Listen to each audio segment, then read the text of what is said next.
You've come to the right place. You're about to watch an amazing tutorial on how to make a website using the Avada WordPress theme.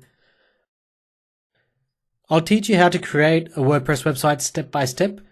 Look at how awesome everything looks and how nicely it functions.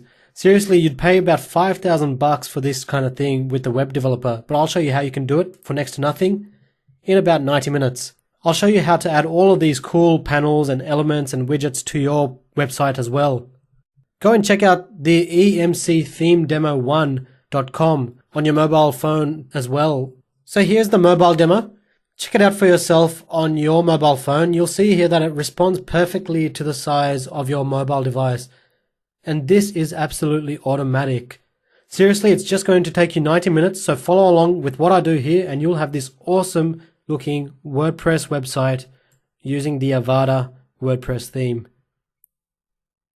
Here is a brief overview of what we'll go through in this tutorial. Now, the first thing I'm going to take you through is getting online. Now, for some of you, you may already be online and you only want to know how to set up the Avada theme. So if that's you, please do look in the description below and you'll be able to skip the whole getting online section, which goes for about 10 to 15 minutes. So if you need to do that, just look in the description below and you'll be directed to the area for setting up your website. However, for the rest of you, getting online is extremely important because, of course, without getting online, you cannot set up a website. So we're going to spend the next 10 minutes doing that.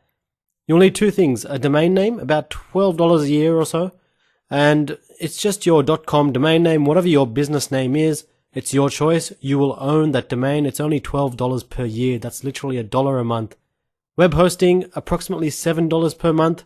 And hosting is just another way of saying a computer where all of your files are stored that are necessary to run your website. And that includes all of your content, your pages, and everything else that loads up when a website loads. That's all stored on something called a web hosting server. And it's as cheap as $7 a month for good hosting. And I'll show you where you can get that in a bit.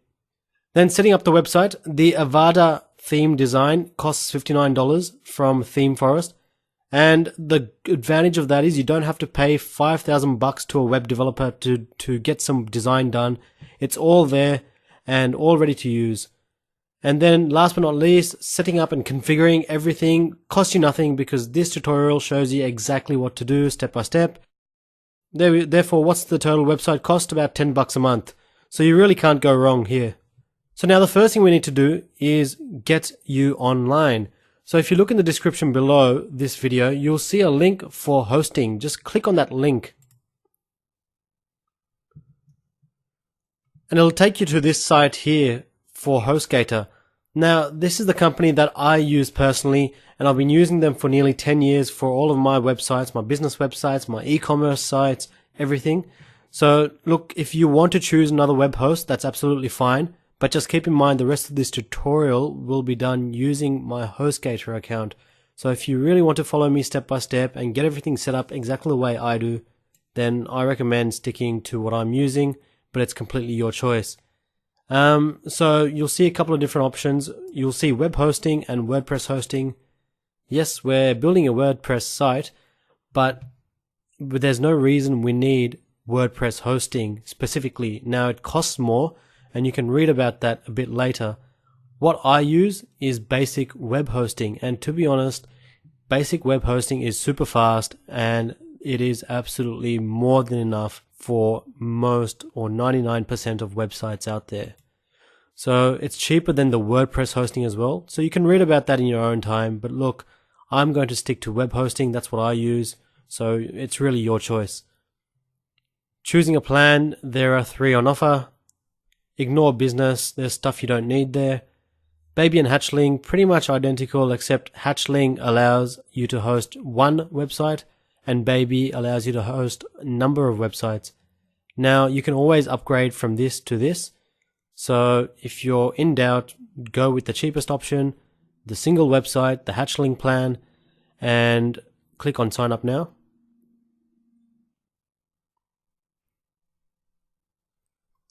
Here you can register a new domain. If you've already owned a domain from somewhere else, maybe you've registered elsewhere, just click this tab and enter your domain that you own. Otherwise, in this field, just enter the domain that you want to own. So it might just be your business name.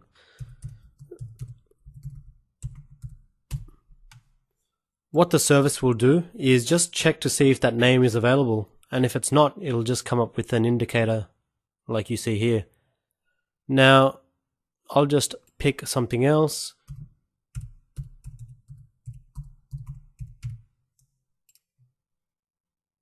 Cool. It's a personal preference of mine to choose .com. Now, when it comes to setting up your website, it does not make any difference whatsoever if you choose a .com, a .net, a .org, biz, info. It really does not matter. Everything in this tutorial will stay exactly the same. It's just my personal preference because customers always naturally assume that your website ends in a .com, so I like to choose a .com. But, you know, I've seen businesses use .net as frequently as I've seen .com, so it's really up to you. Scroll down. You've got a couple of different billing cycle terms you can choose from, and you can see here there's some discount, but I'll show you how to get a better discount than the one that you get by default, so bear with me. I tend to choose either a 12 months or a 24-month billing cycle, and the longer you sign up for upfront, the cheaper it becomes per month, which is the case with most things, buying in bulk. So it's completely up to you how you want to pay. Now let's go with the 12-month. I will actually sign up for a 12-month hosting account for this particular website demo that I'm setting up for you. Choose an account username and choose a security pin.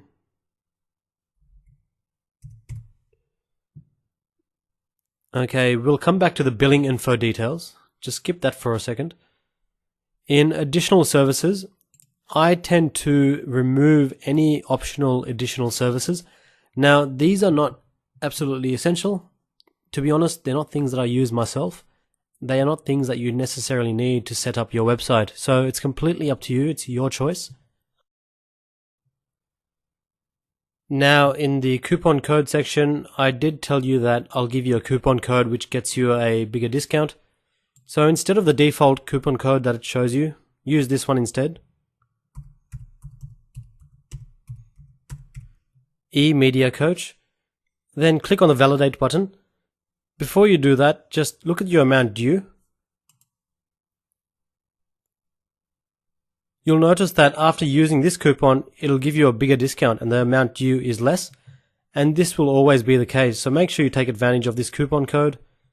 Then go back up and complete your billing details. Now, of course, I'm going to blur my screen while I do this because I've got some confidential billing details. Make sure the email address you enter here is correct. Reason being, you'll receive a confirmation email after you complete your order.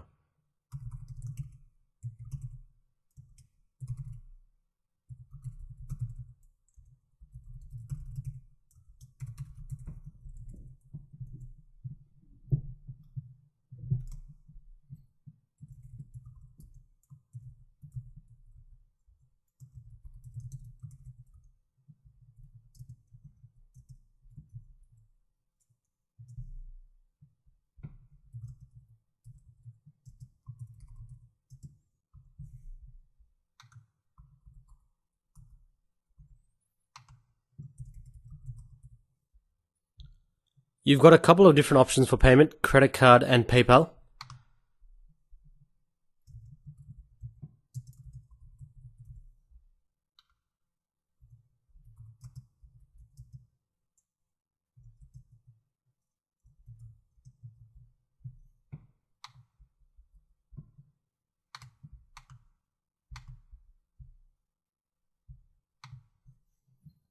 Okay, once all of that is entered, scroll back down the page. Just confirm the details of your order. Click on this checkbox here, which just states that you've read the terms and conditions. After you check out, you will be the sole owner of your new domain and you'll have hosting for 12 months. And this is all you'll be paying for hosting and domain for the next year. or however long you subscribe for. So it's really cheap, as you can see, when you put it in comparison to when you're paying web developers to build things for you. So when you're ready, just click the checkout button and I'll show you the next step, which involves installing WordPress on your website. From time to time, I may receive referral credits from HostGator, and to be honest, this just helps me pay the bills and bring these tutorials to you free of charge. So I really thank you for your support in advance. Okay, so click checkout and I'll show you what you need to do next. So this is the email that you'll receive from HostGator when you complete your order. And you'll see it has details such as your control panel link, which is very important. I'll show you what to do with that in a minute. It's got your username, password, and the domain that you've just purchased or used to open the account. It's got two more pieces of information, and that is these name servers. Now, if you purchased your domain elsewhere and not from HostGator, you will need to go to your domain account and add these two name servers so that your domain points to your hosting. And if you're having any troubles with that, or if you need help, just go to emediacoach.com/help and you'll be able to get some assistance there. You'll see a link called Troubleshooting FAQs. And if you need to connect your domain to your hosting, just read that and you should be able to do that yourself. Otherwise, get in touch with your domain company. Okay, so now that you've got that, the next thing you need to do is access your control panel and log in on the next screen using your username and password that's given to you in this email. So I'm going to do that now.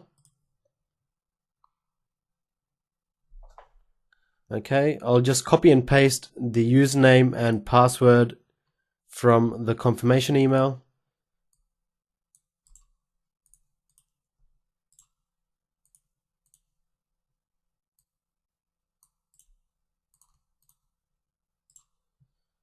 And then log in.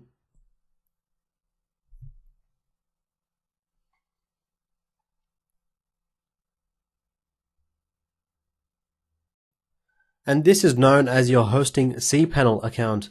And all the stuff here, you won't really need to access this page too often. The thing we'll need to do now is install WordPress. So if you go down and search for a link called Quick Install, click on that.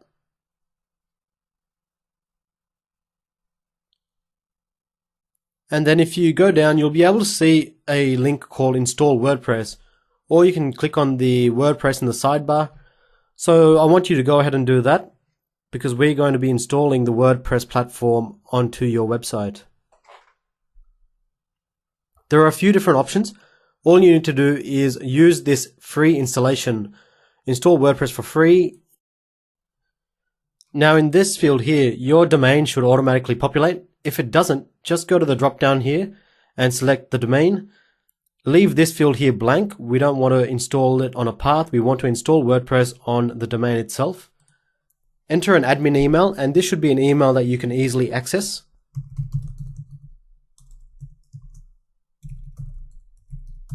Give your website a title.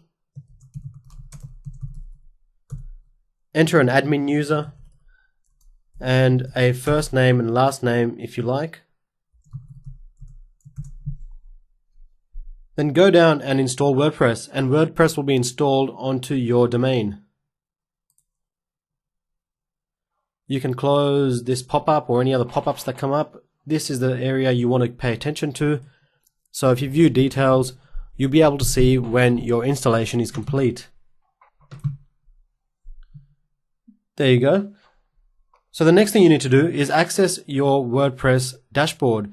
And now if you just open this link in a new page or a new tab, so what I'm doing is just right clicking and opening in a new tab.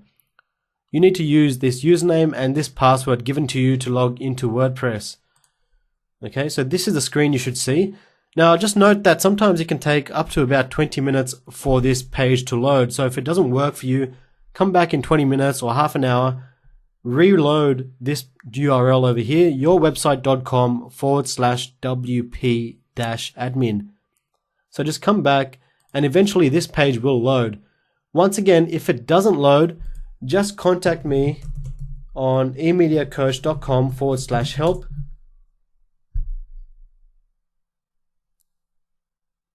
check out this page or enter your details in this form, and I'll definitely help you out to the best I can.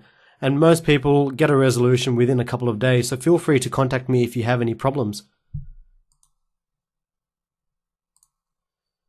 Okay.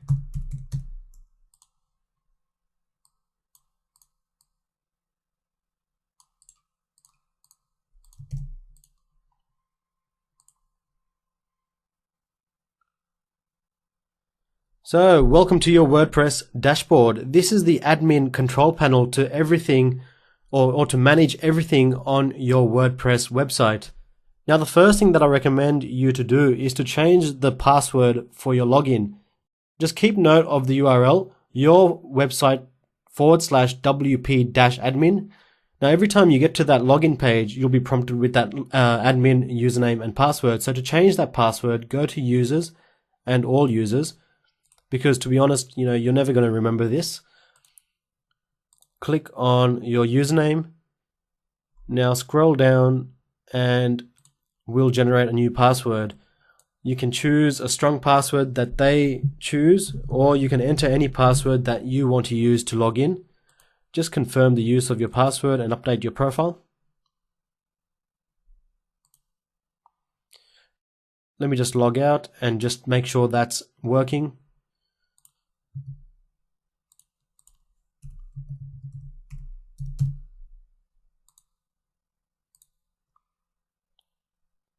There you go. Most of this tutorial will be conducted from within this administration dashboard. This is basically the engine behind your entire WordPress website. And this is what enables you to make a website with WordPress so easy. And you'll see that in the next few sections of this tutorial. The next thing you need to do is just delete any default plugins. So if you just go to the plugins area on your sidebar, and click on install plugin. What a plugin is, it's basically additions or additional functionality to a basic WordPress site. And to give you an example, the different types of plugins there are, you can have a plugin for a contact form, you can have a plugin for an image gallery, you can have a plugin for almost anything. Just by default, there are a bunch of plugins that are installed when you install WordPress, and to be honest, you don't really need them, and it creates more mess than good. So I'd like you to deactivate them. So if any of these are active or installed, just click on them and then go to the drop down and deactivate, and then click apply. They'll all be deactivated, and then you can even go in and delete all of them, because to be honest, you don't need them at all. We will be installing plugins later on, and I'll show you exactly which plugins you need to install. So yep, we want to delete all of these files and data. Cool. Okay, now it's time for the fun part, and that is to install the website theme, otherwise known as the design that your website is going to use. And of course, that is the Avada WordPress theme. So go down to the description of this video and you'll see a link to themeforest.net. Click on that link and that will take you direct to the Avada theme on the ThemeForest website.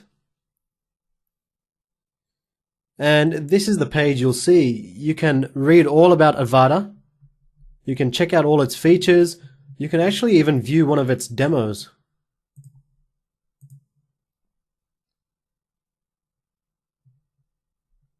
Now, everything you see in its demos are things that you are going to be able to do using the Avada theme. So really, it is a limitless theme. It's all about how you design and configure, and it's all up to you. So you can really make your website look any way you want.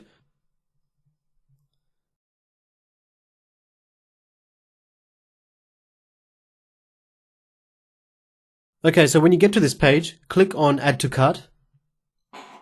And you want to be able to add this product to your shopping cart. You'll have to sign up for an account with Envato or ThemeForest. Of course, you will create an account over here. So I'll just sign in using my account.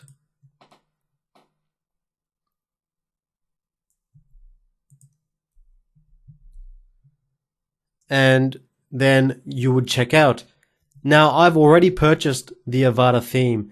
And how do I know that? Because when I go to my account here and go to downloads, I can see that in my download list. So now I can download the theme.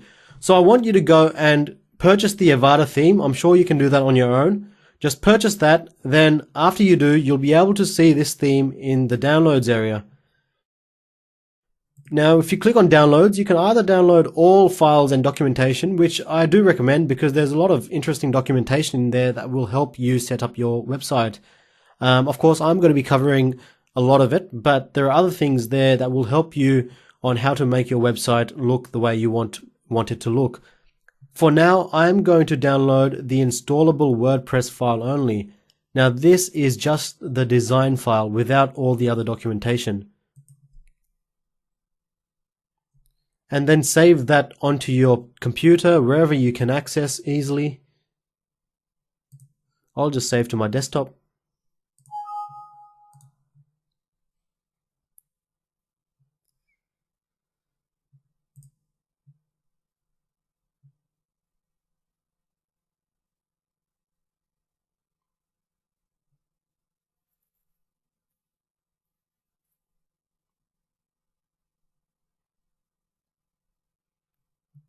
Okay, after it's finished downloading, here it is. All you need to do is upload that file into WordPress as a theme. Before I do that, I'll quickly just show you what the full documentation looks like. Here we go, here's the full package. There'll be a file for Mac OS, extras, the Avada theme, and then there'll be the package for Windows. You'll see all the extra stuff in there that you may need, and you can have a look at that in your own time. So that's the file that we want to install, and I'll show you how to do that now. So going back into my WordPress dashboard, once I've downloaded this installable WordPress file, all you need to do is go to Appearance and then click on Themes. Okay, now we want to add a new theme. So click on that and then upload a theme. Now browse and go to wherever it is on your computer that you stored that file. And here it is for me. And then click on Install Now and it will install the Avada theme onto your new website.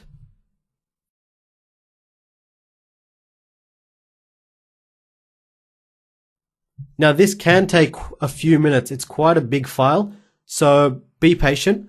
I'm not going to cut out this upload process because I want you to see exactly how long it's taking for me as well. So wait a few minutes and come back and then you'll see what to do next.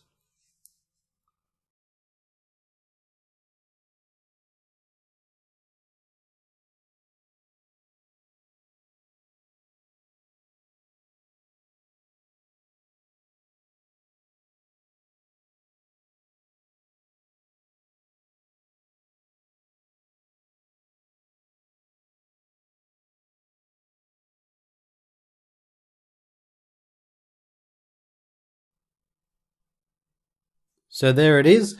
You should see this page over here, theme installed successfully. If it doesn't, give that another shot and it should work.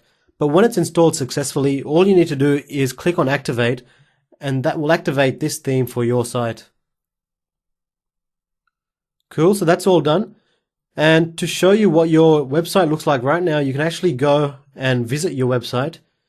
And there it is right there. We've installed the Avada theme onto your brand new domain and you're on the way to creating a new website. Now the fun part begins. I'll show you how to set up everything on your website, including the homepage, the contact page, adding a logo and everything else you need to know. Next, we're going to import the demo content for this theme, and that's going to make it very easy for us to set up our website. So I've left a link in the description below that says import demo content. So just click on that and you'll get to this page over here.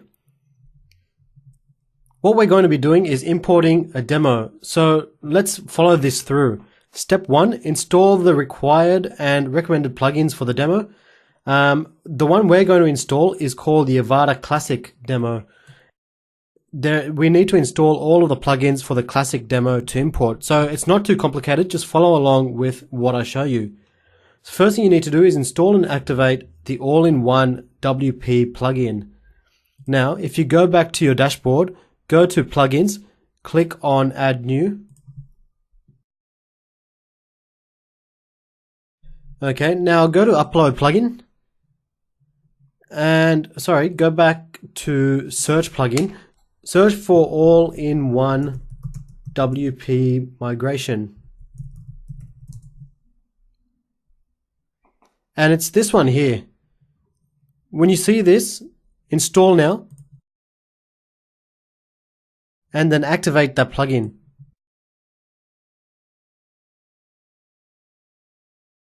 Okay, that's activated. Now, we need to make sure that all these plugins are also activated to be able to import the demo content. So now all you need to do is go into Avada and plugins. So this plugins tab here, you'll see a number of plugins here, and you basically need to install and activate each one of those first before we can move any further. So let's go through and do that one by one.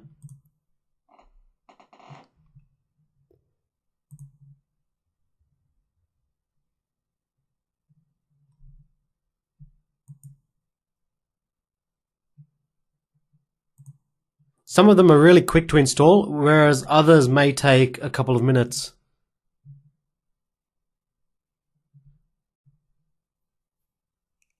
So as you can see, this one here is taking a while to load.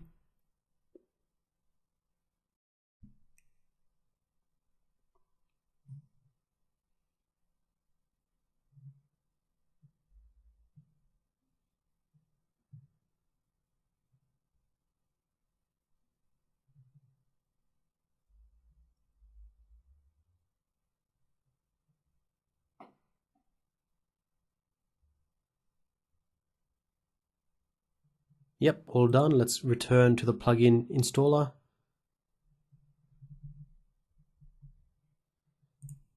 Now you may not need all of these plugins, but we just need to install them to be able to import the demo content, which is going to make it very easy for us to set up our WordPress website.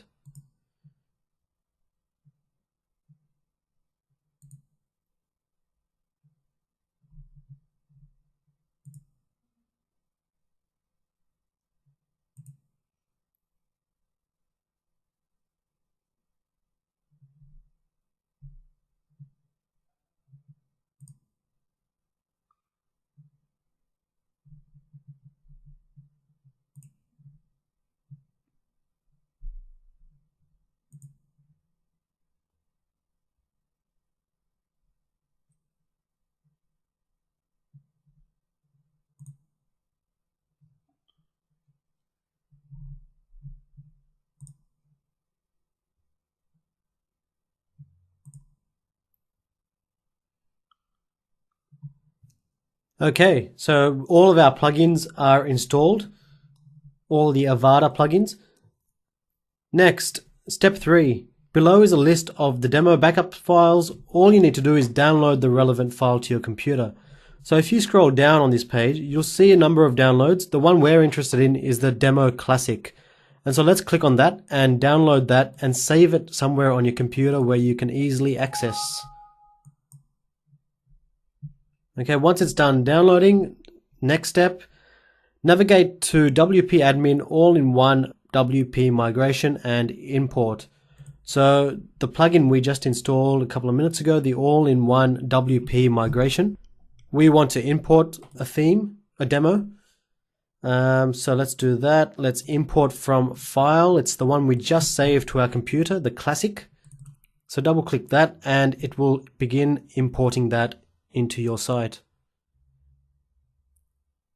This can take a couple of minutes, so just be patient.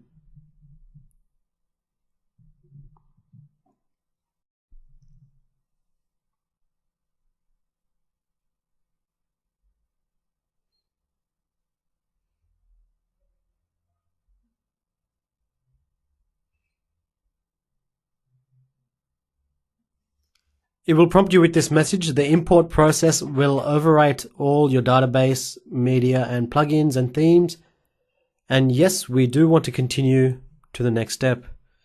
So let's do that.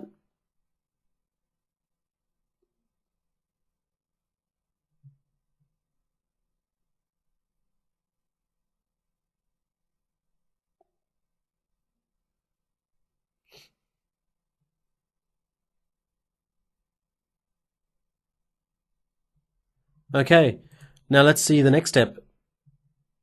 Once your import is finished, you'll receive a message that will overwrite your entire site database. Click continue. We already did that. Step 7, you'll receive a success message. You'll be logged out and asked to update the WordPress database. Click on update WordPress database. So let's just close this for now. If you go anywhere on your site, you'll notice that it will say that you need to upgrade your WordPress database. So let's click on that. That should be very quick, and continue. It'll ask you to log in again. The reason is that big demo import actually reset your username and password. So now log in using these details here. So just admin and admin in this case.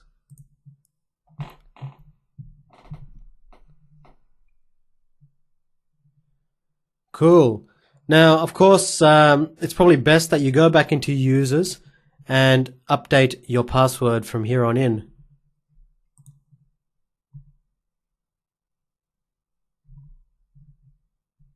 Also, update your email address because that would have overwritten your email address as well.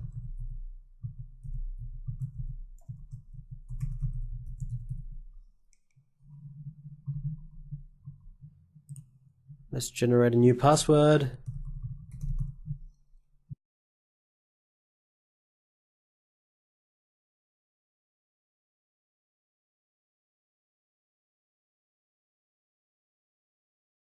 Cool. That's all. That's all we need to do to update or import the classic demo of Avada. Now this is what your website looks like. You'll see it has a bunch of new pages, a bunch of new content that's automatically imported into your website. Now we're going to be actually deleting most of this stuff and setting up your website, creating your website exactly the way you want it to look.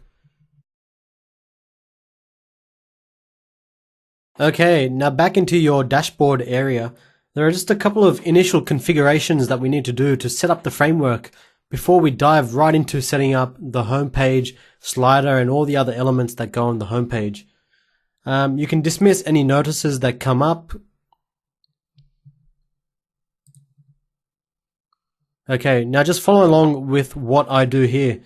In the left-hand side column, if you scroll down and go to Settings General, you should be able to upgrade or update the site title to whatever you want it to be. So that would probably be your business name in here. I'd recommend you taking out the tagline. Now in here, you'll see there's no www between the before the domain name. Now I'll show you what that does when you load your website.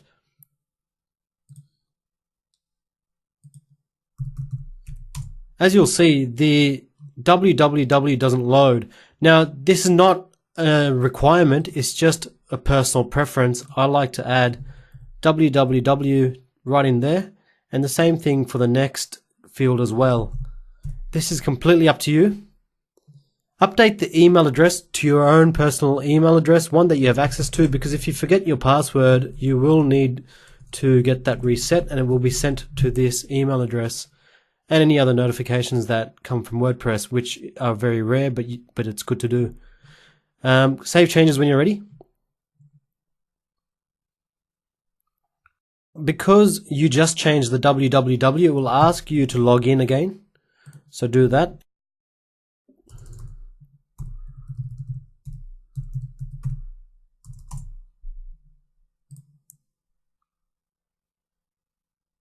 Okay, cool. Next, what do we need to do? We need to update the permalink structure, and I'll show you what that is. If you go down to settings and permalinks, Any page that you create on your site right now, even if you name the page, for example, My Portfolio, it will be named with a page number. And obviously that's not ideal. If you name a page My Portfolio, you want it to be / My Portfolio. And that's proper naming convention. So select this here, post name. And then go down and save changes. Cool. Next, if you go up to pages and click on all pages, as a result of the import, you'll notice there are a bunch of new pages, 141 in fact, that have been created automatically. They are all of these pages that currently exist on your site as a result of the bulk upload. Now, the thing we can do is we can delete all of them because we don't need them. But if you want to leave some and just see how they're structured, you can do that as well. So let's go ahead and delete by moving to trash. So what I did was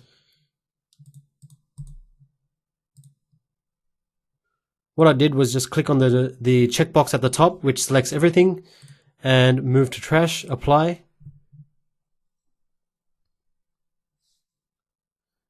There are heaps of these, so you'll have to do this a few times.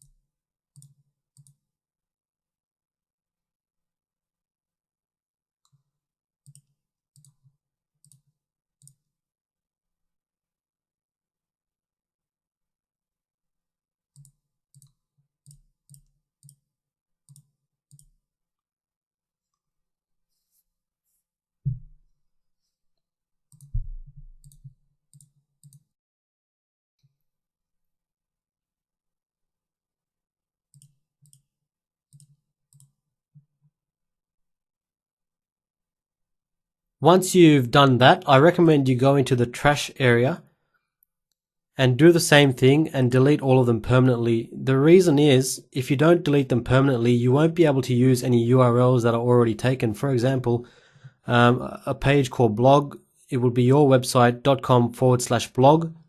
Now, if you wanted to make a blog in the future, you wouldn't be able to use that URL because it's already taken. So I recommend you delete all of these pages permanently. Actually, you can just empty trash right here by clicking this button, and it'll delete everything.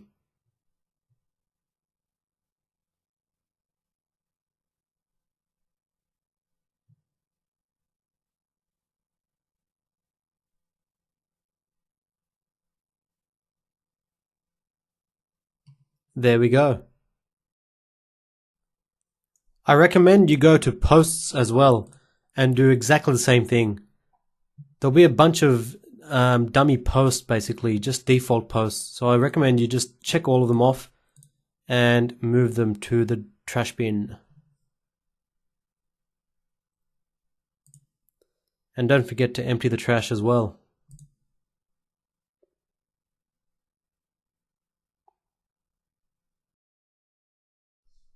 Okay, we are getting to the cool stuff now. What we need to do is add our homepage content, including a homepage slider and homepage setup and customization. So here's what our site looks like at the moment. And yours will probably look the same if you followed everything that I did. You'll see that it's empty. It's got some random stuff in the sidebar, but not to worry because now we're going to be creating a brand new homepage. So first, go into your dashboard and then go to pages, and we want to add a new page. Name your page home and then go to the template drop down. Choose 100% width. We want our homepage to be full width, and then click publish.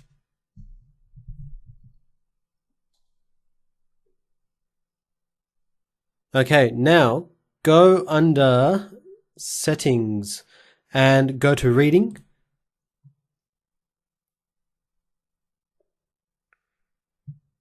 In the front page displays, we want to choose a static page. We want to display a static page as a front page and we want that to be the home page that we just created. So go and select that from the drop down, then save all of your changes. Okay, so now your site will look like this.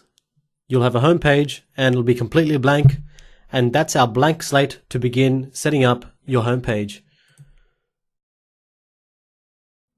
The first thing we'll set up is a nice big image slider, which will make the website look dynamic, professional, and really modern. So go down and go to Fusion Slider.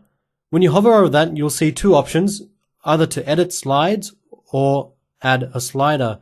First, we want to add a new slider. So click on that. Let's name this one Homepage Slider. Now you've got a few options you can choose from. Slider width 100%. I want to keep it a full width slider, so I'll leave it as 100%. The height of the images in the slider. Now I recommend something between 400 and 500 pixels. So let's keep it at 450. Okay, full screen slider. No, I don't want it to be a full screen slider. I do want a full width though. You can have a look at that in your own time. It's actually pretty cool if you are after that kind of a look. Parallax scrolling. I'll actually enable that a little bit later and show you what that does. That's another cool effect. Display navigation arrows. Yes, I want to display the left and right navigation arrows on the image slider. The pagination circle. Yes, I like those circles. I'll leave that displayed. Yep, I want to autoplay the slides. I do want the slides to loop. The animation, you can either have it as fade or a slide. It's completely up to you. The speed of the slideshow. Now, the speed is in milliseconds. So 7,000 is actually 7 seconds. So you can change that depending on how many seconds you want each slide to appear before the next transition. So let's say 8 seconds. The speed of the animation is just a speed in milliseconds between each slide. And the rest you can leave as default and click on Add Slider. Now it might look like nothing's happened, but what's happened is this homepage slider has now been saved over here. So you can click on that and edit the settings at any time you wish. So now we've set up a slider. What we need to do now is add some slides. So back down to Fusion Slider, we want to add some slides. So let's click on that here. Okay, so when you're adding a new slide, just go up and click on the Add New Slide button. Give your slide a name. It can be as simple as slide 1. Background type. Ours is going to be an image, so let's leave that checked. Content alignment. If you're going to be putting any text on your slide, overlaid onto your slide, you can choose the alignment of that, and you'll see what that does in a second. Scroll down, and to be honest, I don't want to add too much on my slide. There is also the opportunity to add a button with a link. So you can do that. You can add either one button or two buttons. These are the default settings. If you want to, you can actually choose a color here, and you can edit the text over here. So perhaps I'll say click here and say I wanted to link to a URL. I can link to any URL. Actually, let's say google.com just as an example. So make sure button link equals, and you've got the two speech marks outside your URL. So you can do the same and edit this button over here. What you need to do to add an image to this slide is click on Featured Image, select Files, and from your computer just select files that you want to add to the slider. Now you can add one by one, or you can actually drag all your files into what's known as the media library and then select which one to apply to this particular slider.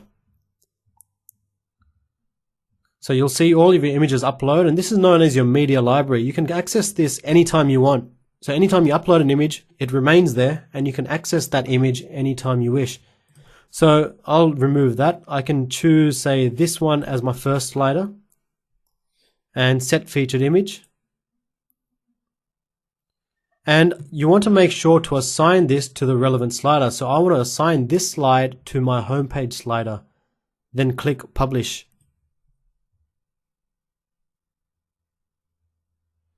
Okay, similarly, let's add 2 more slides. So back to Add New Slide.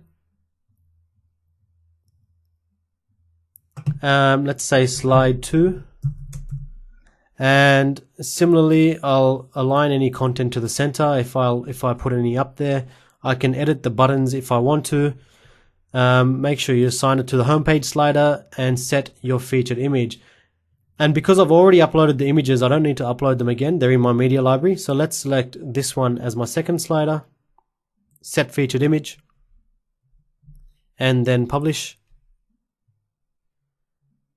And what I'll do is also create a third slider. Okay, so slide 3, and I'll center that one.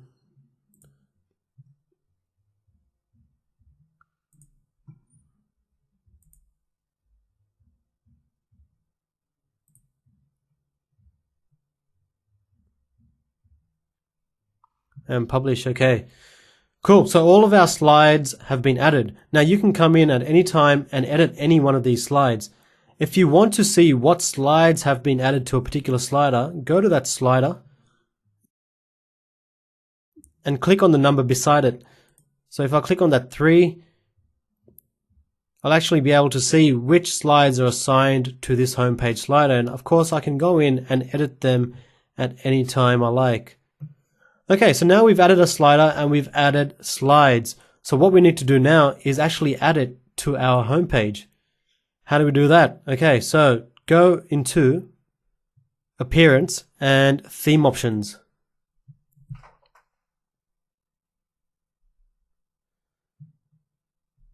Actually, that's wrong. Go into Pages and All Pages. Go to the home page, which is now our front page, which we did a couple of minutes ago. Then scroll down. You'll see a tab for sliders. So make sure that you've selected the correct slider in this area here. So slider position, I want the slider to appear below the header. You can choose to make it appear below or above, up to you. I want the type of slider to be a fusion slider. That's the one we've set up. You can skip all the rest, select layer slider, revolution, all that stuff you don't need. You just need to make sure you select the correct fusion slider, which is the homepage slider we created. You can assign a fallback image. What that is, it actually overrides the slider on a mobile phone. So if somebody loads your website on a mobile phone, the slider won't appear. It will just be an image in its place. If you don't have a fallback image, a slider will appear on a mobile phone. So it's absolutely your choice how you want to do that. I'll upload a fallback image just by way of a demonstration. And let's say I want that image there. So click Show. If I click the Insert into Post button, this URL pops into this area here. And this will become the image that becomes our fallback image for mobile phones.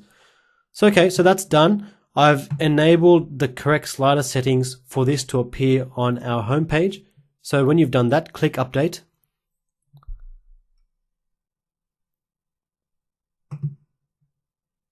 Now let's refresh our site to see what that looks like.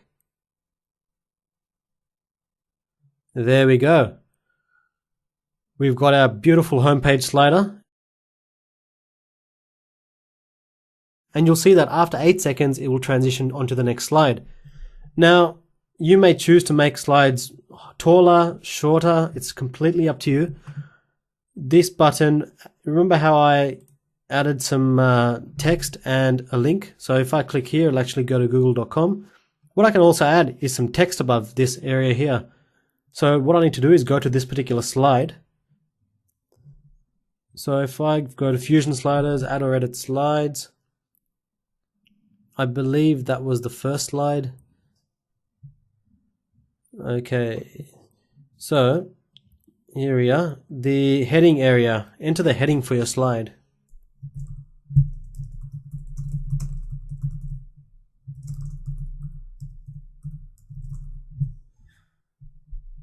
So then I can update.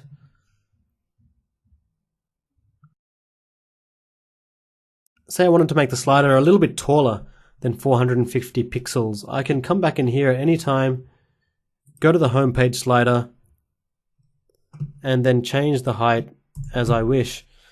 And then make sure you hit save or update anytime you make any changes. Cool. Now let's refresh and see what that looks like.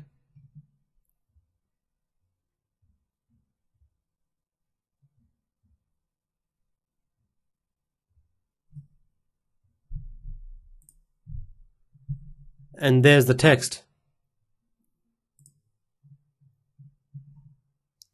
So there you go. If you have any questions about setting up your slider on your homepage, please do ask me in the comments below, because I'm always happy to help. And I know how important it is to get your homepage looking absolutely right. Okay, so far this is what our website looks like.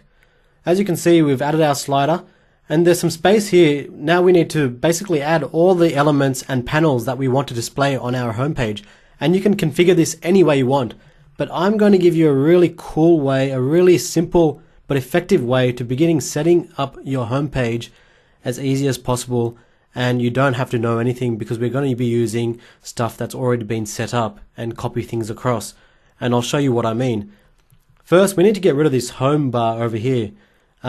We don't need it, and it doesn't need to be there. So the way to do that is just go back into all pages and go into whatever you've called your home page, so home. Then scroll down, and all of these Fusion page options are all page specific. So if you make any changes here, they will all reflect on that particular page, not the whole website. The thing we need to change is this page title bar. At the moment it's default. We want to hide that page title bar. So if I just go and update that, and you should see that disappear now. There we go. Now we've got a good blank slate to begin adding all of our homepage components. So like I said, I'm going to be showing you a slightly different approach to setting up your homepage, and it's one that I've noticed that beginners adopt to very easily, and to be honest, I think I'm the first to demonstrate this approach. So here we go. For the purposes of clarity, this is the homepage I'm going to show you how to set up. So all of these different elements you see here, a call to action, a few revolving panels, a nice looking feature there, some checkboxes, some services that link off, this nice counter over here, a nice map, some accordions, and some testimonials. Now I will show you how to add each one of these elements in the next 5 to 10 minutes. So first things first, make sure that you are on the page that is your front page or your home page. And if you followed me, it should be the page called home. You'll see something here called the Fusion Page Builder. If you click on that, you'll see a range of options or containers that you can add that are varying widths. And you can basically drag and drop a couple of containers, then go to Builder Elements, then drag and drop, say, a Google map, and then you can click on this icon here to edit the element, and then you can configure all of this stuff. Then you can add more elements, etc., etc. Now, this is the way you can do it, but I'm going to show you a slightly different way to make it a little bit easier for you. So let me just delete what I've added here. But anyway, that's basically what the Fusion Builder is. It allows you to add any one of these elements on the page at any time. It's like a nice drag and drop functionality. So you've got obviously column options. which allow you to select which column widths you want to enter or add. You've got the elements to add. You can create your own custom templates. And what I'm going to be using are some pre-built templates. Okay, so now here's the cool part. So I just want you to right click on add new in pages and open it in a new tab or window. This will open up a new page and just name it something random like temporary page. And you can publish it if you want. Actually, you don't even need to publish it. Just have it sitting there. Go to Fusion Page Builder. Now, the first thing I want to add is a call to action along with the link. Okay, so if you click on the link below, the one that takes you to the Avada theme details, it'll take you to this page here. So what I want you to do is go down and find the classic demo, this one here. Now, let's have a look at a couple of different home pages. There are a few different versions here that you can look up in your own time. So let's say version 14.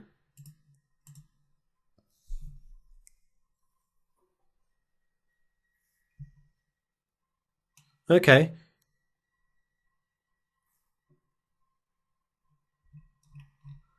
I don't want to add anything from this version into my site yet. I'll just close that. Let's try version 4. Okay, cool. What I want to add is this element here. Text and a call to action link button. Okay, so what I'm going to do now, so I know this is homepage version 4. It's one of their pre-built templates, one of Avada's pre-built templates. Homepage version 4. And now what I can do is I can go to this temporary page, go to pre-built templates, click on Home 4,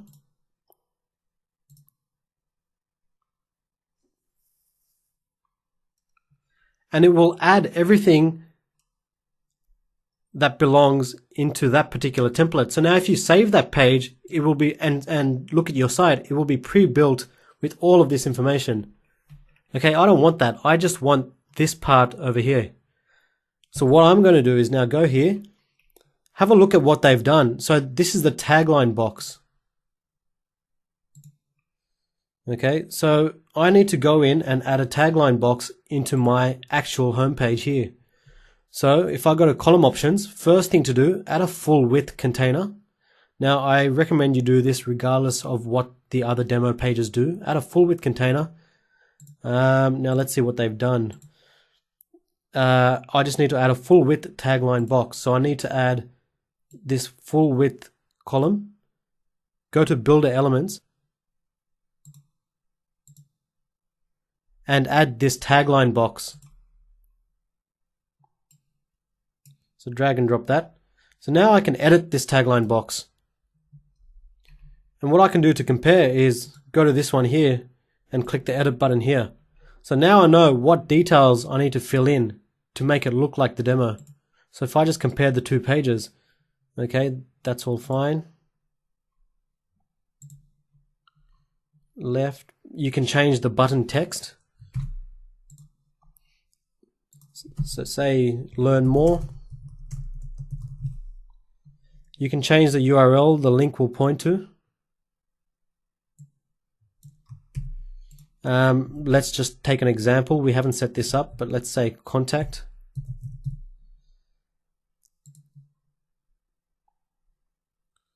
Okay, I want to open this in a new page, so that's blank. If you want it to open in the same page or same browser window, use this self attribute over here.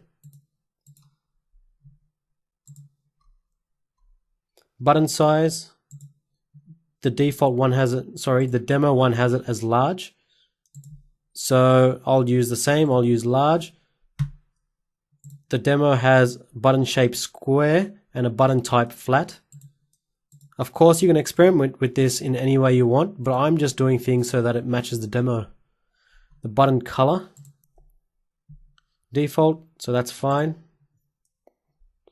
Tagline title, you can insert your own title in here and your own description over here.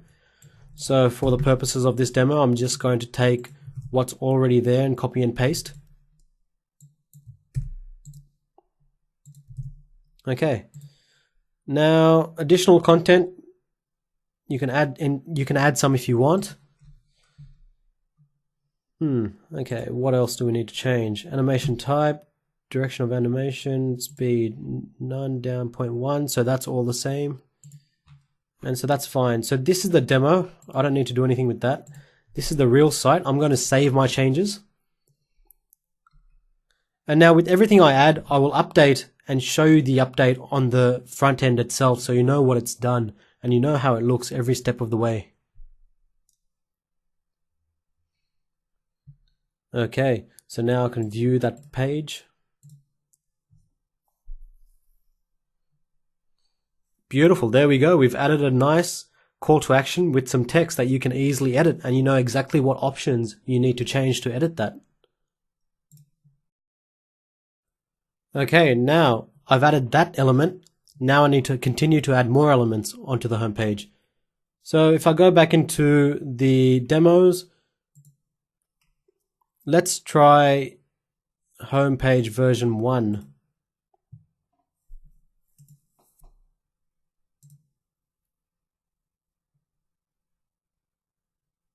Okay, perhaps I'll add these 3 spinning boxes. They look pretty good. So what I need to do now, homepage version 1, go to my temporary page, as I did before, click on the relevant page or click on the relevant pre-built template, in this case home 1. And yes, I want to replace with the pre-built template.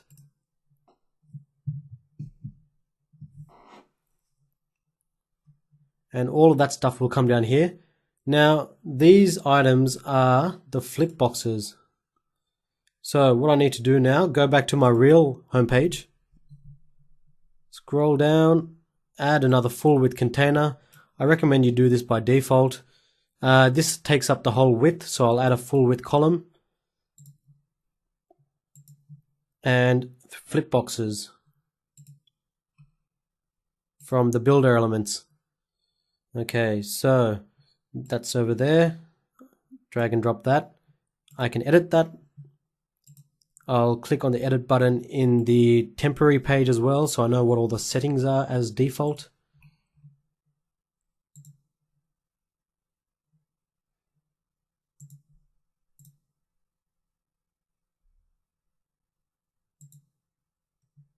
Okay, number of columns, 3. Yep. All of this stuff I can leave blank because it's like that in the default. Okay, flipbox item number 1, I'll open that up. We've got a heading, we've got the backside heading, the front side content, and the backside content. Okay, interesting. So you can fill all of that stuff in.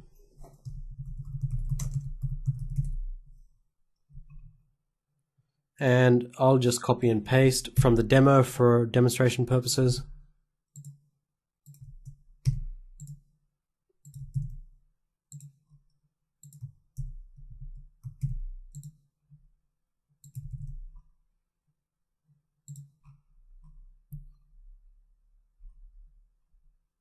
You can experiment with all the other settings if you want.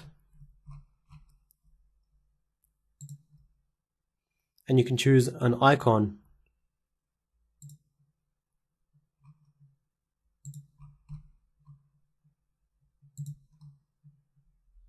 Spinning icon, no. Icon width, height. Yep. Direction of the animation down, 0.1. Let's try 0.2. And so that's one flip box set up. Now I can add a new flip box and repeat.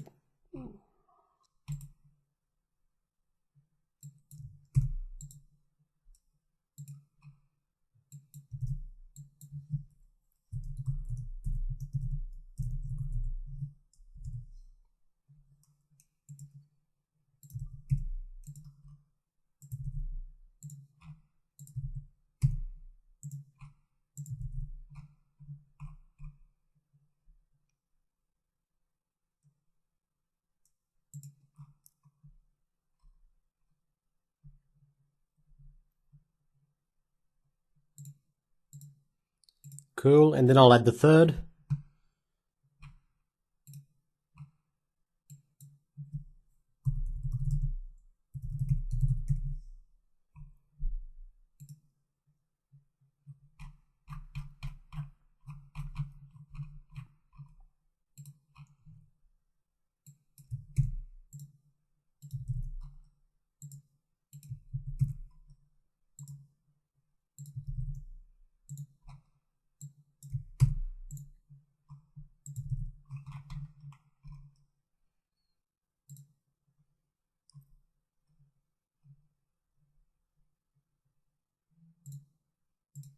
Okay, so I'll save my actual home page and update the page, save the page itself, and then reload the site now to see what that looks like. Okay, good stuff. That's really, really good. So as you can see, you can use this new technique, if I can call it that, to set up pages and elements on the page so that you don't have to actually work from scratch. You can see what the demo or default content is and then use as much of that as you can as a guide. So next, let's have a look at a different page version. So let's see what else is on this page. Actually, you know what? I might add this. I quite like that. So now let's find this.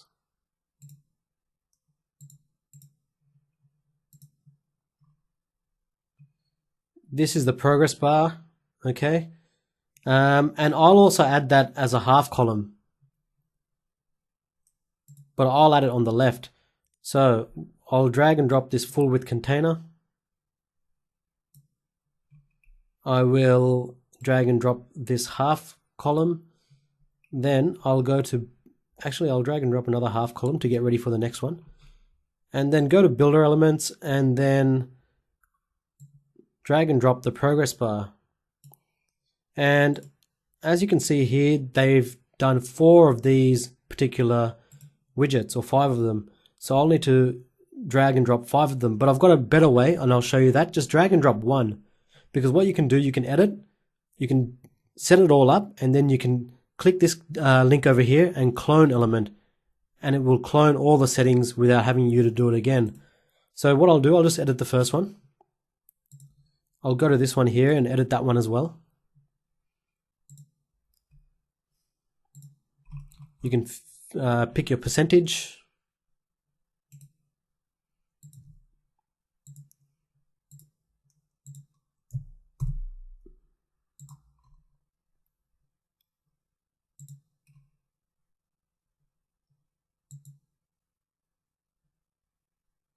I'll copy that unfilled color back into here.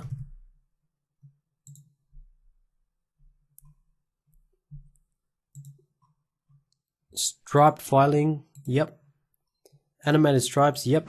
I actually quite like that, so I'll use that. Progress bar text. So let's enter something here.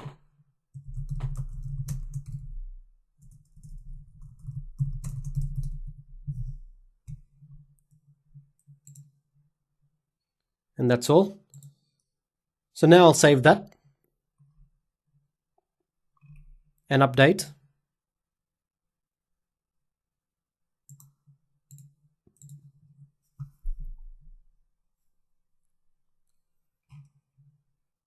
Okay, cool. So if you're happy with the way that looks, what you can actually do is come back in here, click on the duplicate button. So I've clicked 5 times, so it's duplicated that a number of times. All I need to do now is click on edit and just edit the relevant sections. So maybe it's percentage, and it's probably only the percentage and the text, actually, to be honest.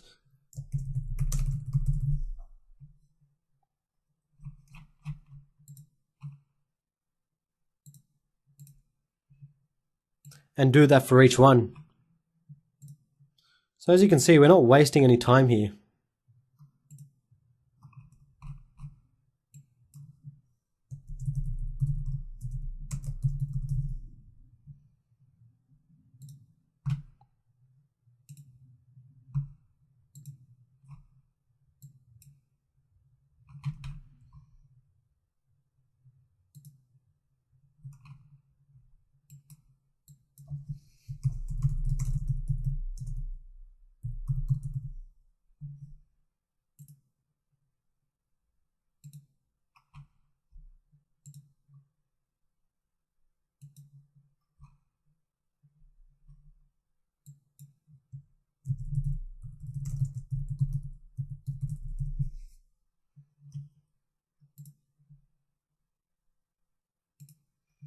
Okay, now I'll just save that.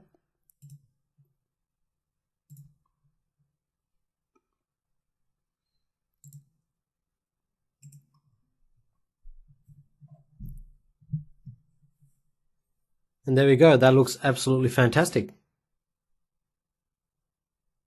What I can also do is add a heading over here, or a title.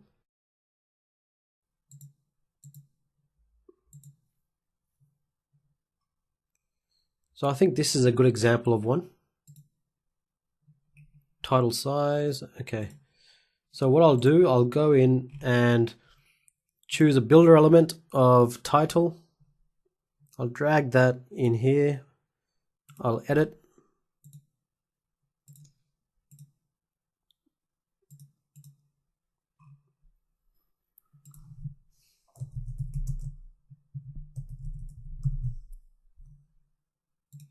And then save. So let's see how that looks.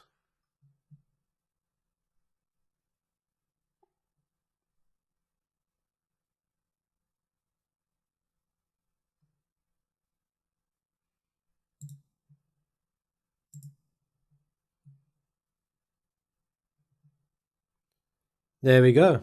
Perfect. Let's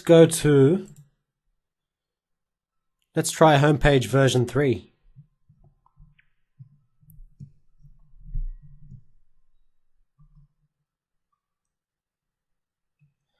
Perhaps let's add this here.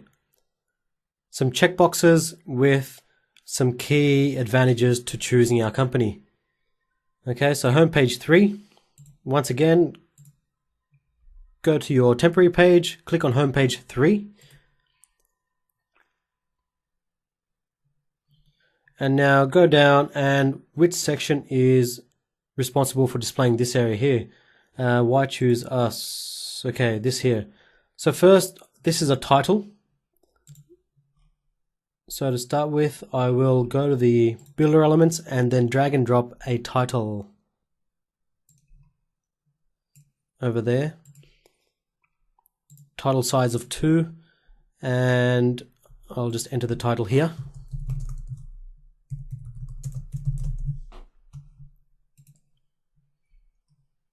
Okay, and now I need to add checklist.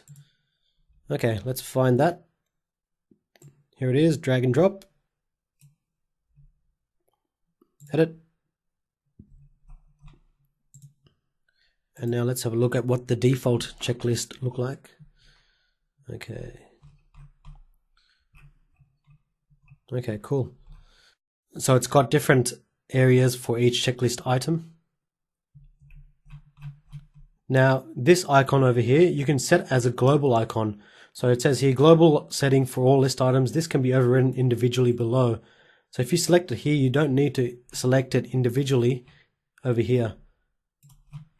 So that's good. I'll go into mine and select that. Icon color, I'll leave as default. Actually, I'll copy and paste this. This translates to white. Icon circle, yes. Circle color, default. As you can see there. The item size, small.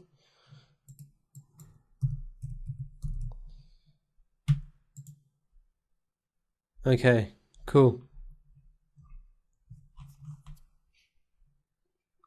So it looks like these are all global settings, so you don't have to select them in each item, in each checklist item. So now if I go here, all I should be able to do is enter a new checklist, some text over here.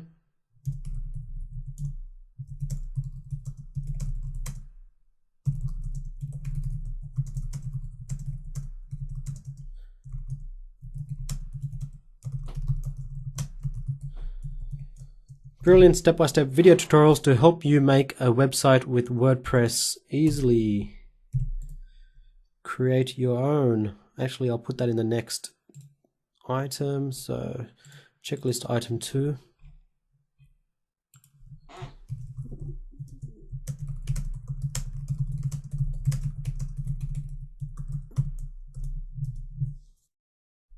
Okay, let me just save that for the time being and click on update.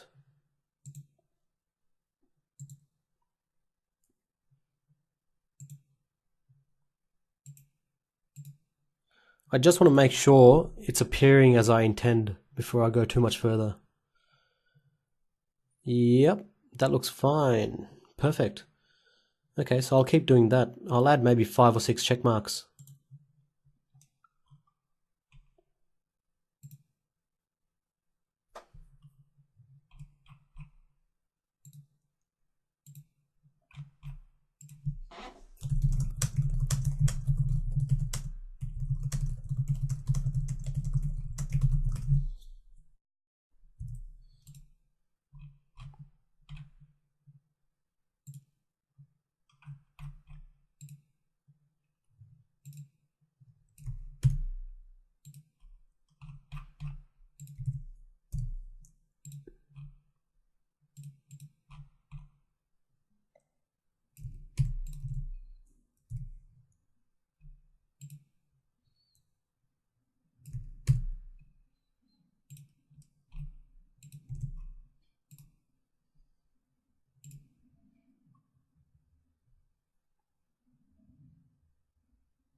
Perfect. That's really starting to take shape now. Okay, so what should we do next? Let's choose another element. So let's try another homepage version.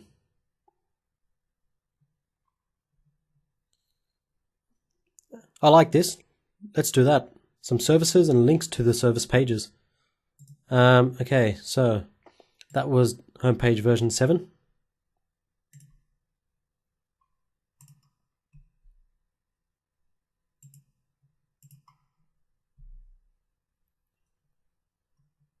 And the content boxes. So in my real homepage, I'll just go along and add what I need to. So starting with the full width container. This element will take a full width. Then I can go into builder elements and find the content boxes. There we go. And then I can edit.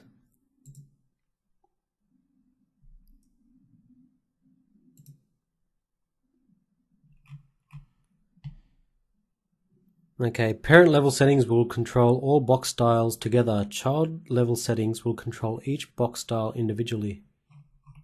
So you can either choose settings for all the boxes or choose to adjust them separately.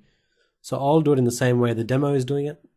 So content box layout, classic icon on top.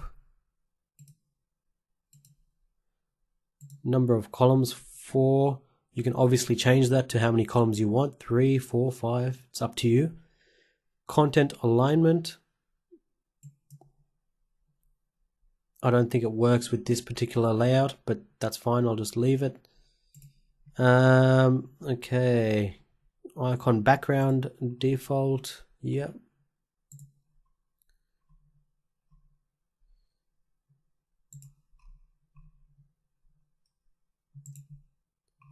Link type, link area, link target. Now, link target is interesting. If you want each one of the links to open in a new window, I suggest this.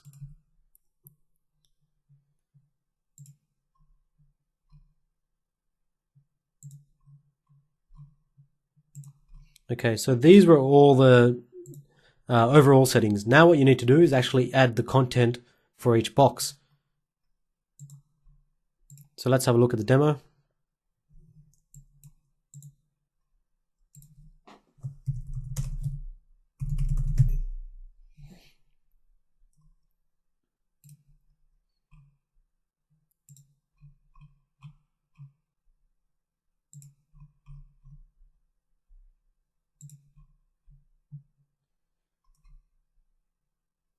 And then you'll have to enter a URL to link that to.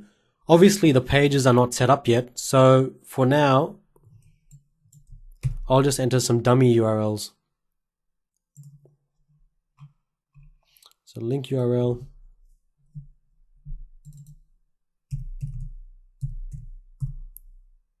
Obviously, once all the pages on your website are set up, you would adjust these linked URLs so that each one of these go to the relevant page on your website.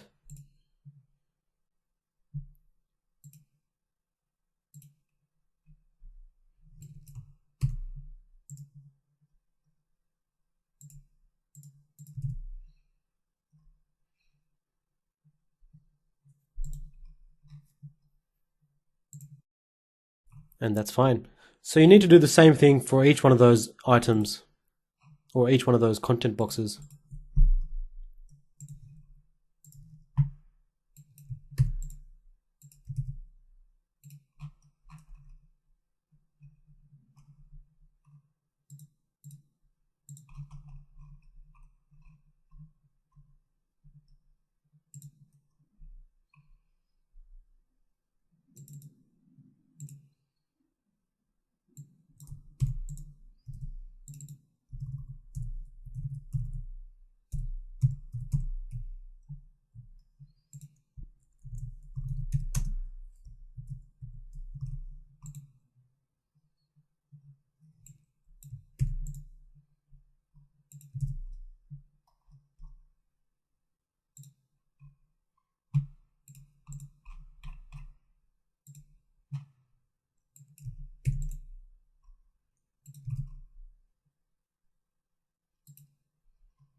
And the fourth one,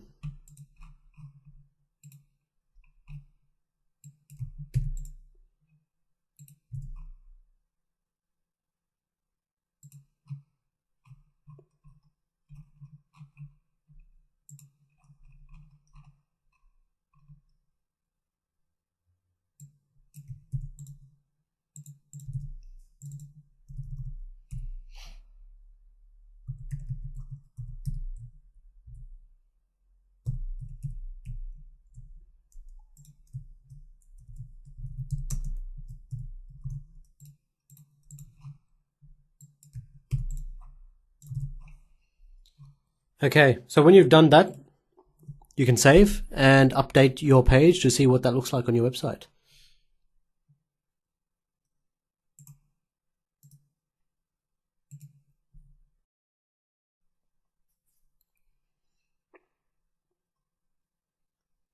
That's awesome. So why am I missing a link here? Let's just investigate.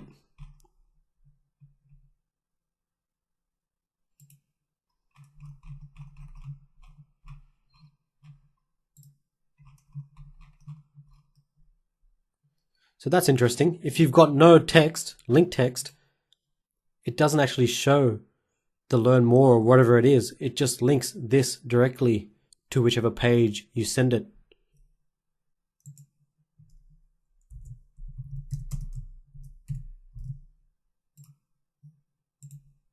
And of course, we used an underscore blank setting for new pages.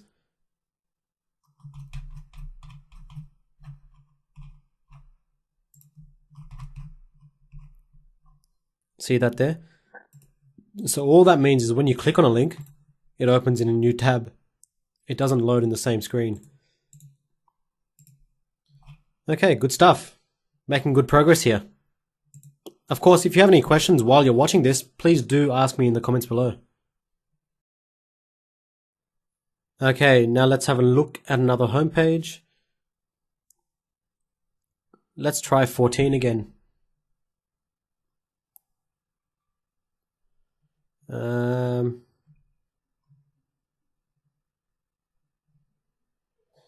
I like these counters actually. I might use that.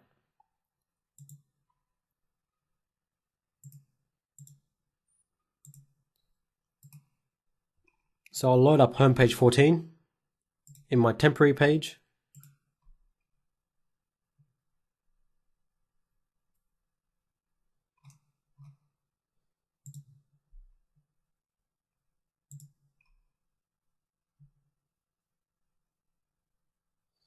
And it should be this here, the counter box.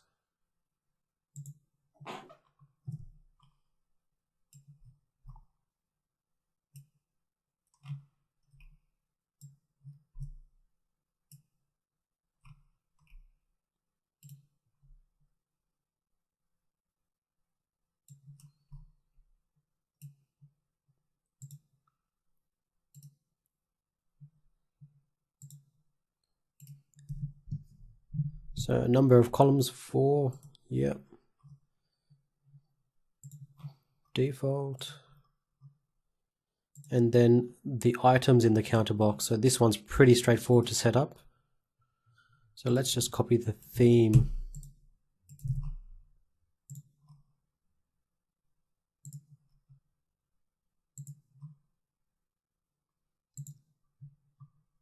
Now I haven't selected an icon, so it doesn't show one. Counter direction.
Okay, let's check that out.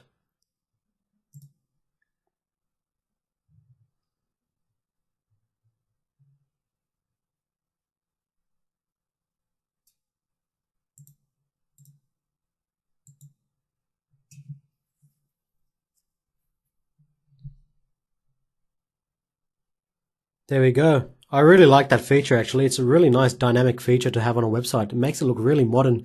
And I can see recently that there are trends towards having these kind of counters on websites just to add a little bit of depth to the site. Okay, next, I want to insert a map on our page. Now, I'm pretty sure there is a map in homepage version 12.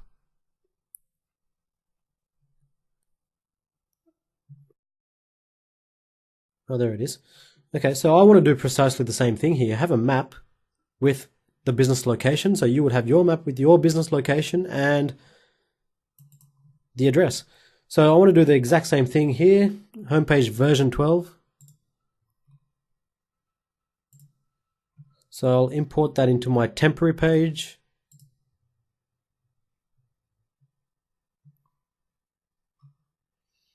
There we are.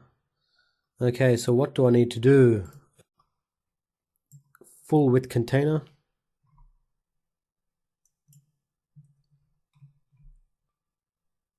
Now, I don't want this to be a full width map. I think I'll just have a half and half.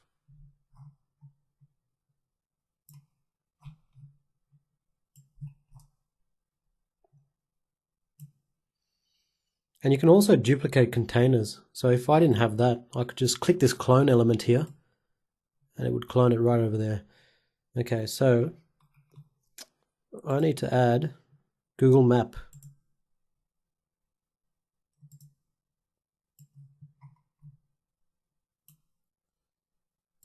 And start configuring that.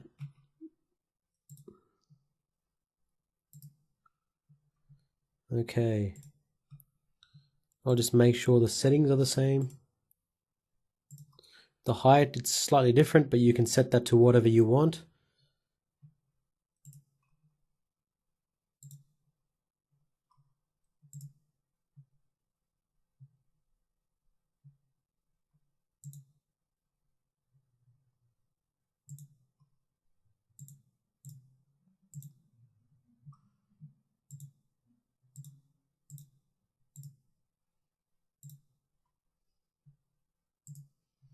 Map overlay color. Now this is an interesting one. Your map's look and feel will be determined by this overlay color.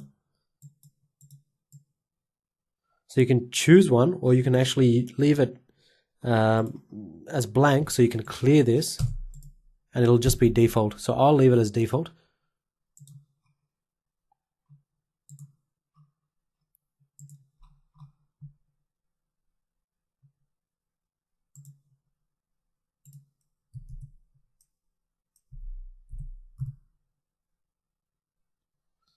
And address.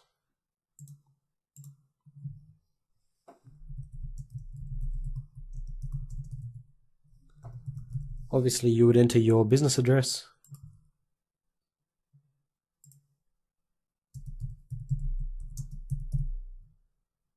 And that's it. Let's check that out.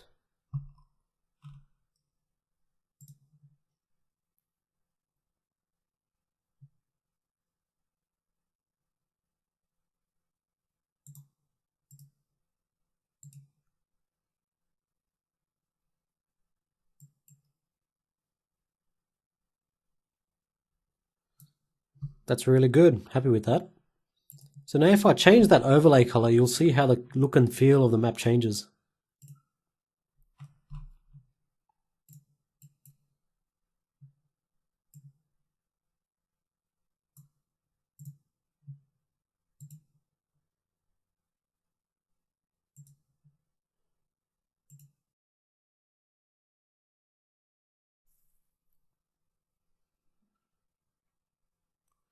There you go.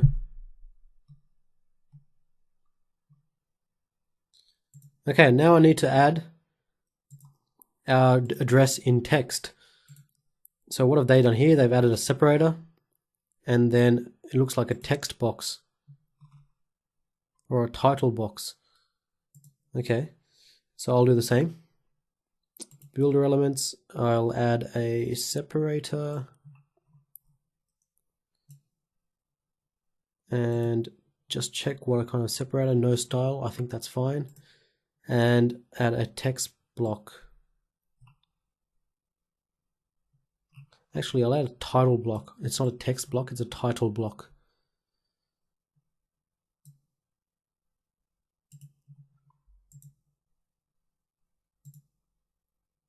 And the size is a H4, which is smaller than a H1.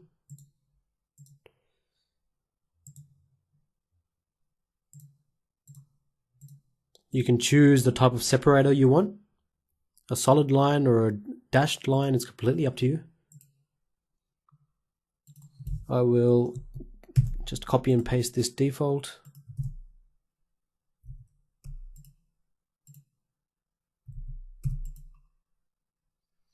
Actually, I'll just clear that and leave it as default.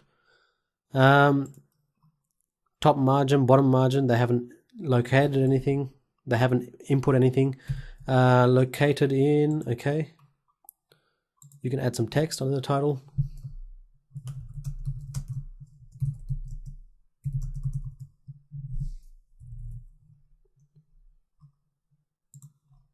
And that's all.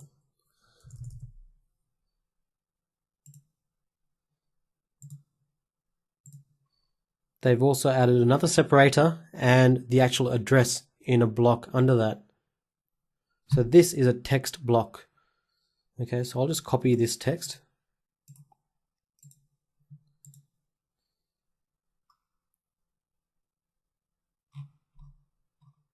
I'll duplicate this separator and just drag it down there. And then find a text block.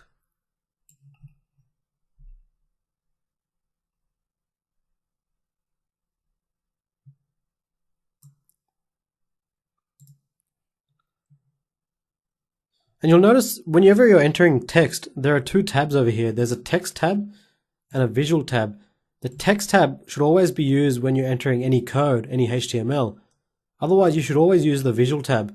And this is very similar to Microsoft Word, and I'm sure you know what all this stuff is about.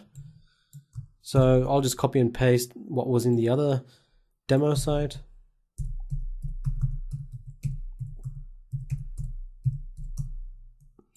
and you can actually add a hyperlink by using this icon over here.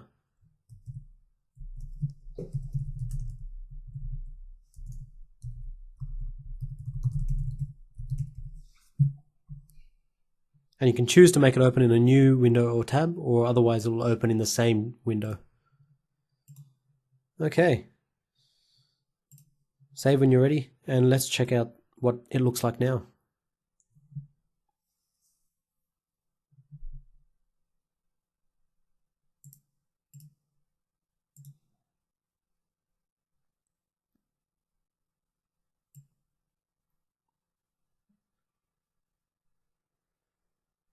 That's excellent. Good stuff. I'm really happy with that so far.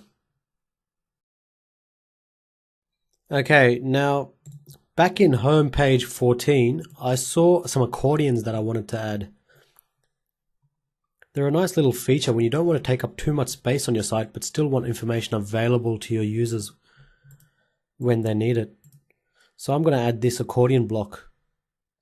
I'll probably add it right next to my map actually. So I'll close that for now. In my temp page, home page 14.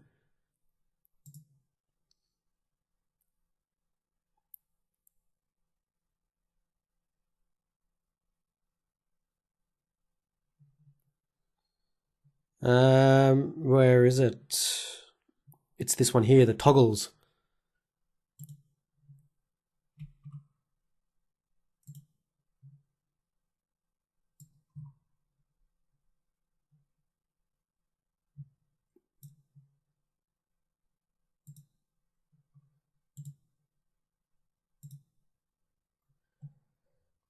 And to be honest, this is actually very easy to set up. All you need is a title and some text. There's not much to these toggle accordions.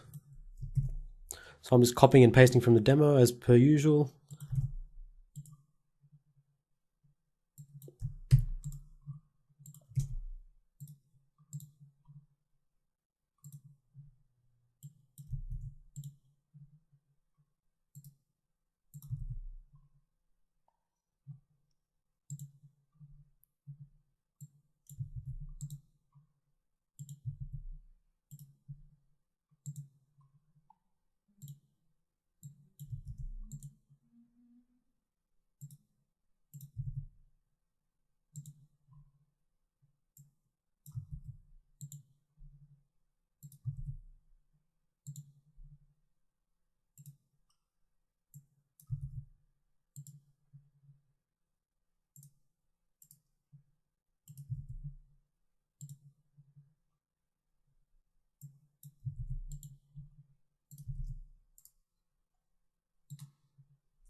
So there we go.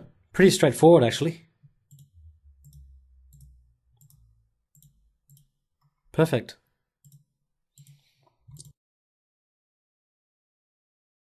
Perhaps I'll add some testimonials on a page. So I know there are some on home page 16.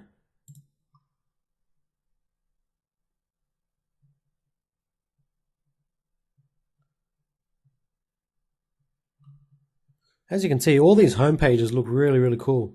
So that one there, I'll add this onto our site.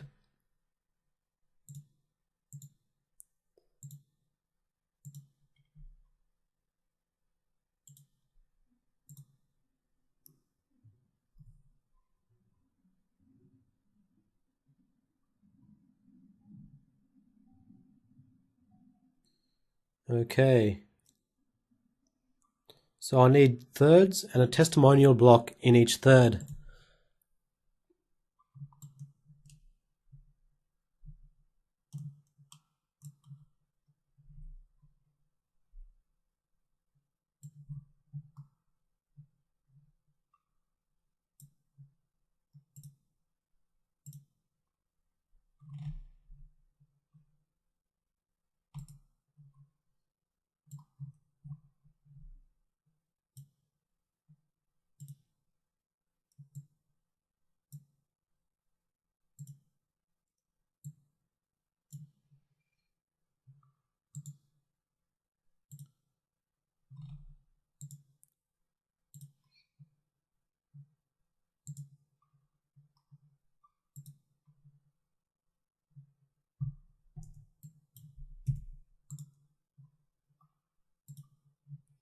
and then you can enter the name, avatar, and the description of your testimonial.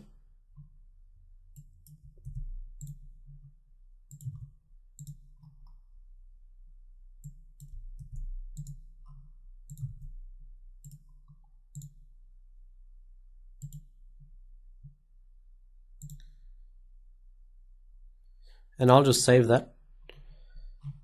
I'm pretty sure I can just duplicate that and then copy things in later on. So I'll just get rid of these two and I'll duplicate this one. And then I'll change the text a bit later on.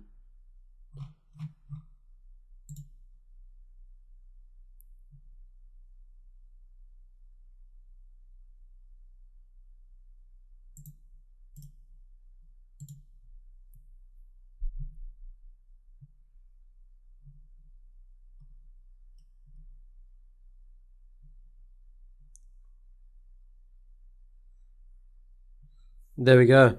So it doesn't quite look like the demo. So we're definitely missing something. So let's check it out. Here is the one we imported from the pre-built template. So let's have a look at what we're missing. Okay, so we're missing all this stuff above the testimonial.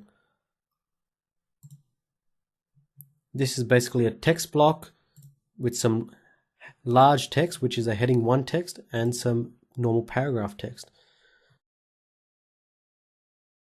So what I'll do, I'll add the same thing. If I go to builder elements, I'll find the text block and drag that in above the testimonials.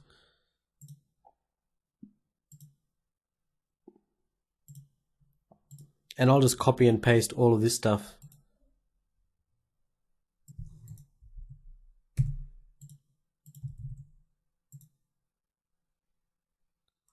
Okay, we're also missing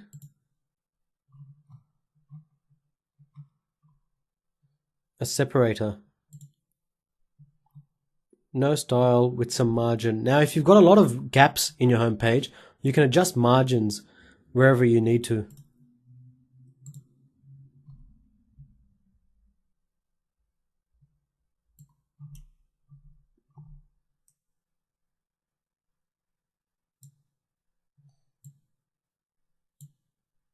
Cool. And that margin, I think, was 20 pixels.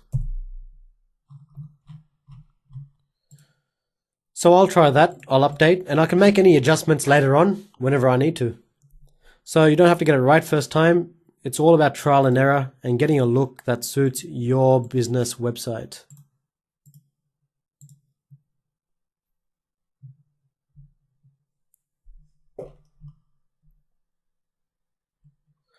One other thing that the demo has that I don't is a nice background image, and I can easily achieve that.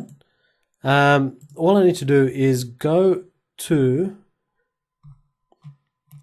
the box that's around the testimonial, so this full width container. As you can see, there's a couple of different tabs: background, design, and pretty much that's where the background of this particular area is coming from. And to be honest, you can add a background to any one of the elements that we've added throughout this process of building a homepage. So let me do that now. I'll go and add a background on this testimonial panel. Cool, so that's all default. Okay, let's choose a background image. Obviously, you can upload one from your media library, or you can use one as that's already been uploaded through the import. So I might try this one here. Looks interesting. It's all about trial and error. You can add a parallax, or you can remove the parallax, and I'll show you that a bit later. For now, let's just save and see what that looks like.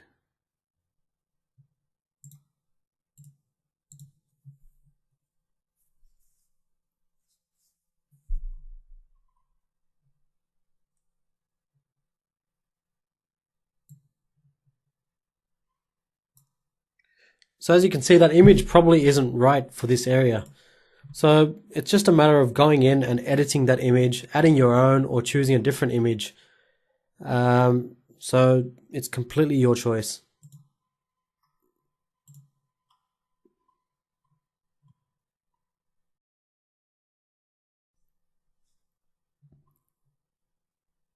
Let's try this.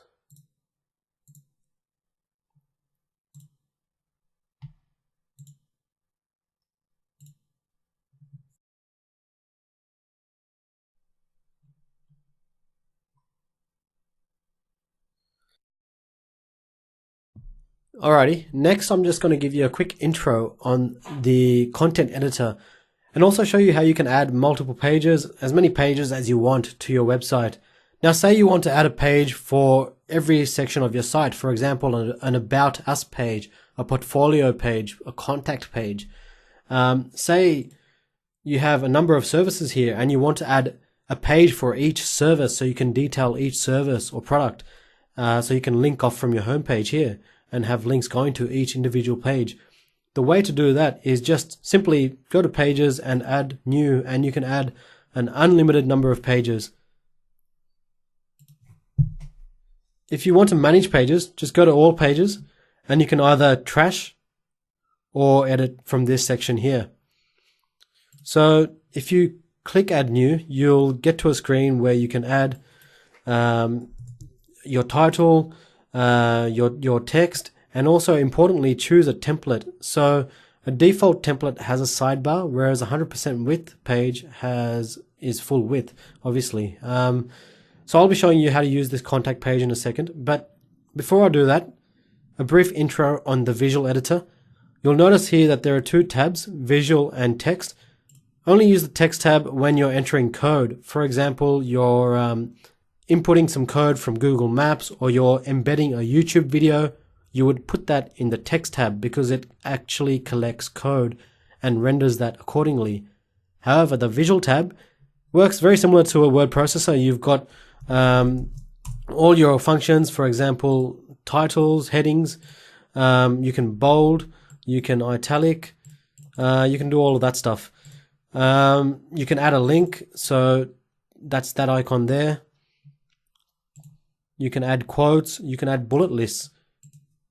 To be honest, it's exactly the same as a word editor, so I don't see you having too many problems with that. But if you have any questions about what you're seeing here, just let me know and I'll be happy to help you.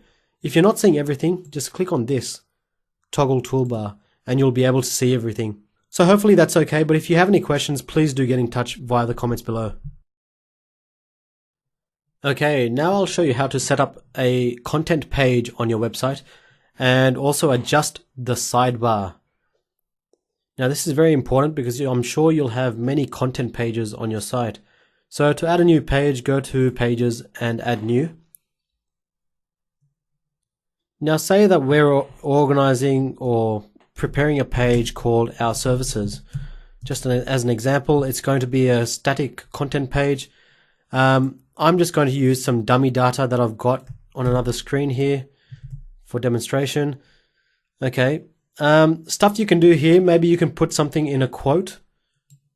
So if I highlight this and click on this block quote, it'll actually put that in a quote format, and you'll see what that looks like on the front end in a second. It looks really, really cool. Okay. You can also add images. So if I go to add media, you can select some media from your media library, or you can upload a new image. So let's choose one as an example.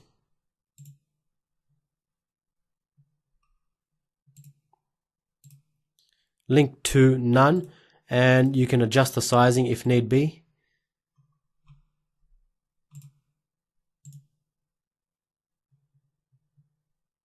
Now for a content page, it's important to have a default template. Okay, so I'll click publish and show you what that looks like.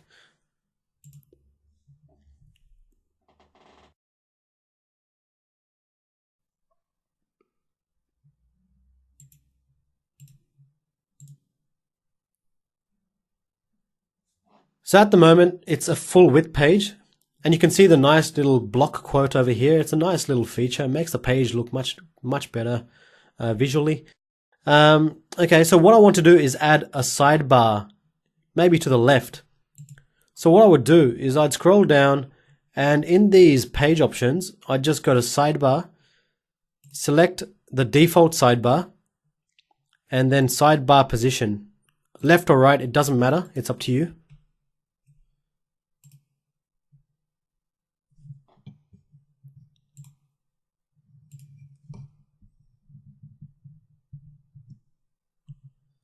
So there you go. Now you can see there is a sidebar with a bunch of stuff we probably don't need. So how do we edit this sidebar? That's the important question.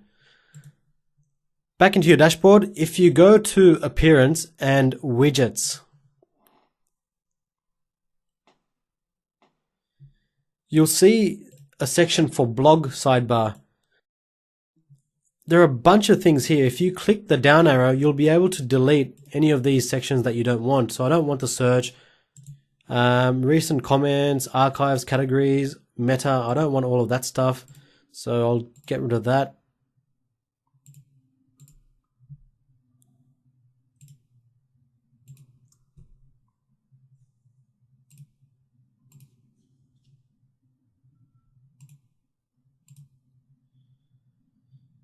Okay, I'll just refresh to see what it looks like now. So I've got some tabs here which I can probably configure if I wanted to. Some accordions if I wanted to configure that. Recent work, some testimonials. I'll probably get rid of the tabs.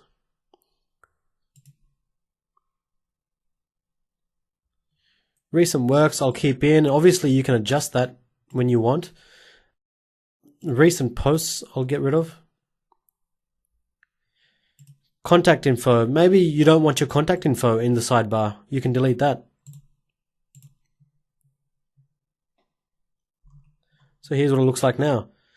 And if you wanted to add anything back, say for example you wanted to add the contact info on any sidebar or your blog sidebar, all you do is drag and drop this contact info into this area here. Now if you look around, you'll notice that there are a lot of different things you can do. You can add some social links, drag and drop, and the order in which they appear are dictated by where they appear in this configuration. So you can drag and drop like I'm doing here to change the order in which all these things appear in your sidebar. Okay, so you can configure your social links if you like. I'll leave that out for now. So I'll just get rid of that.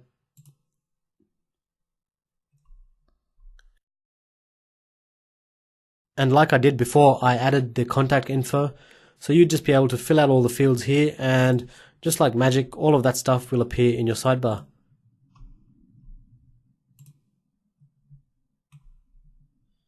If you have any questions about that, please do let me know and I'll be happy to answer.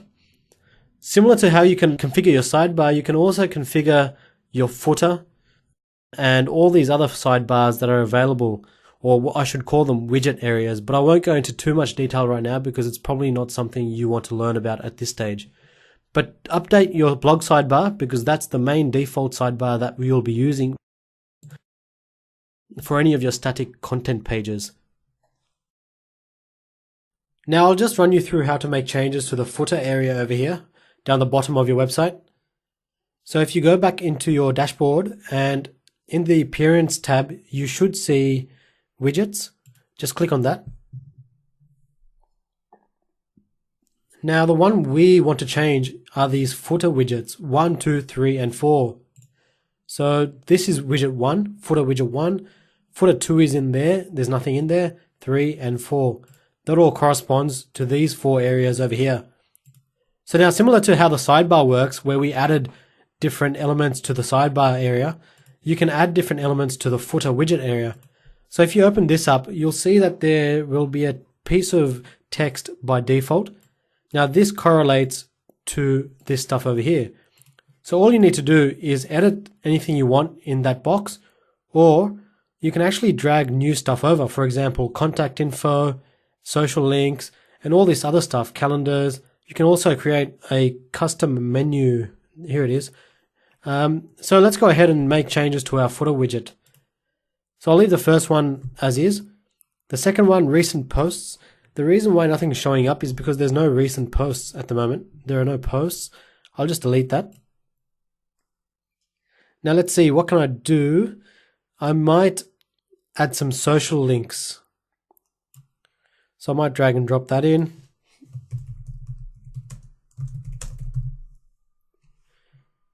I'll leave all this other stuff as default. Now all you need to do is enter your social media links in the fields you want the icon to appear. For any fields that you don't enter any URLs in, it just won't appear. Now you can do this in your own time. I'll just put some dummy data in here just so you can see how it works. So let's pretend I had all these social media pages set up. Then click Save.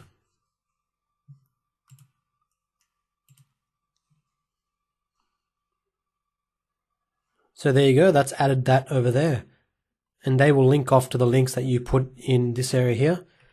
What else can you do here? You can possibly add some contact info. That's actually a good idea. So maybe I'll get rid of these categories in footer widget 3 and add some contact info.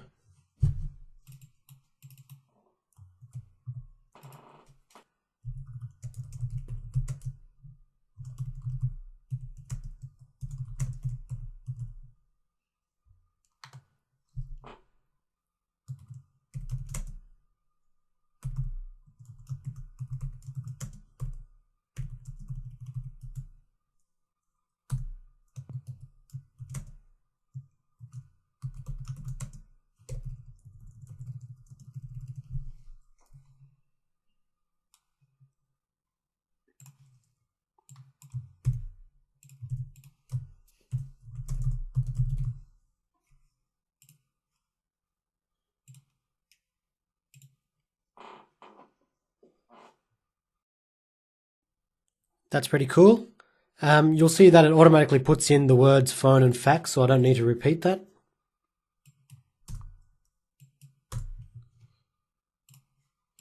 Okay, I can actually also add a custom menu. So why don't I move this contact us information under the social links, and you can do that by just dragging and dropping like that. So you can drag and drop anything in this interface. It's really easy to use, and that will update on the front end.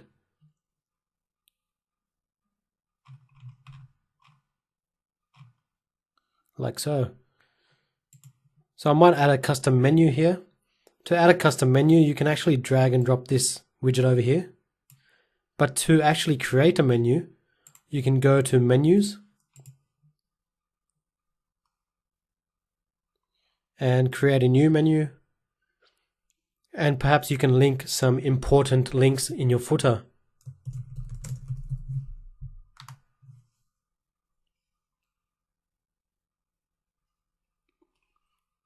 So maybe our services, contact, and any other important pages that you want to add to the menu.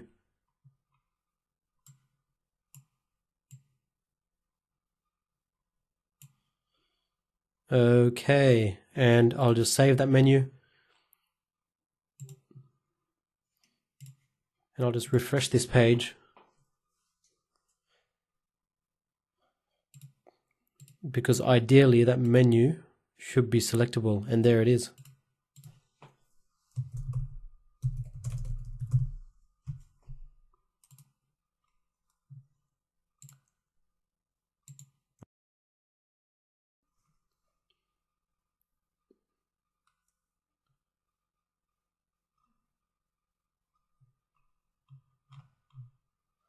And there you go. That's how to customize this footer area. Now there's no doubt you want to know how to edit this region over here as well. That's just as easy as the first. Go to theme options this time.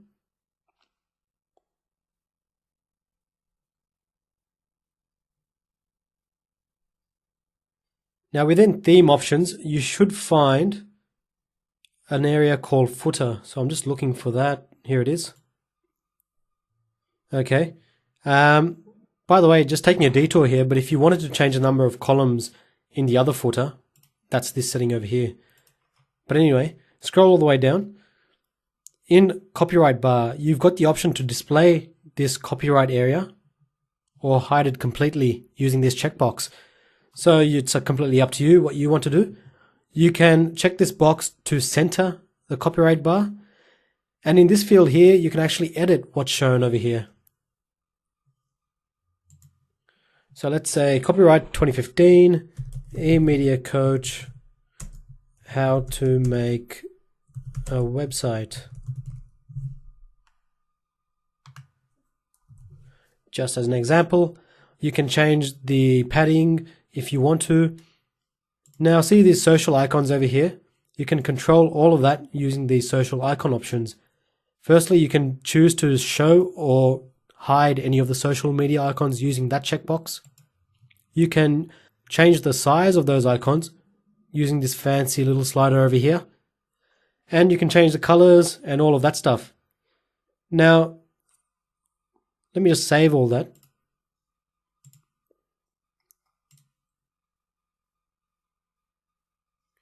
So there you go, you can see that's changed. To control where each of these social links go, it's actually in a slightly different page. So if you scroll back up and then find social media in this area,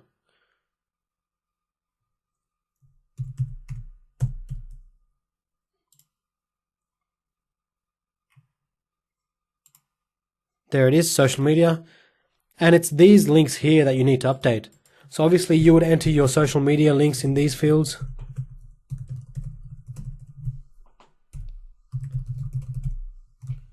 Now obviously I'm just doing this as an example, so I'll just copy and paste that link just as a demo.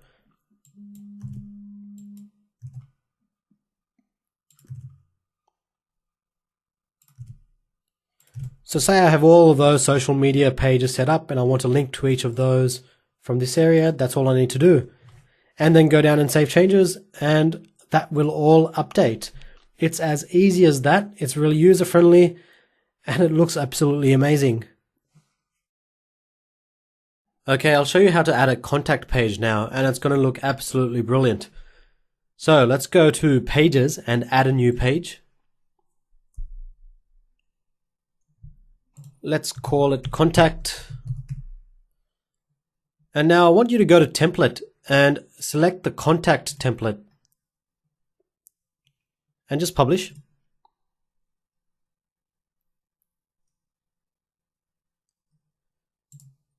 Now let's view that page.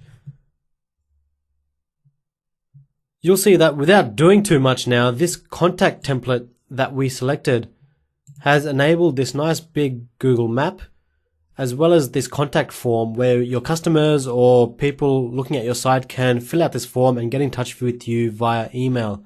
So now let's start from top to bottom. Let's edit this map so we can edit your locations. Then I'll add some text in this area here, and then we'll configure this form. So as you can see here, there's a notification here that we need to set an email address for this form to work. So let's start from the top. Let's start with the map and the locations on the map, and that's pretty cool. You can actually show multiple locations if you have multiple offices. So it's really, really handy. So back into the Avada theme dashboard, you'll need to go to Appearance and Theme Options. Now I'll just open that in a new tab. Okay, now I want to look for the contact area. Here it is.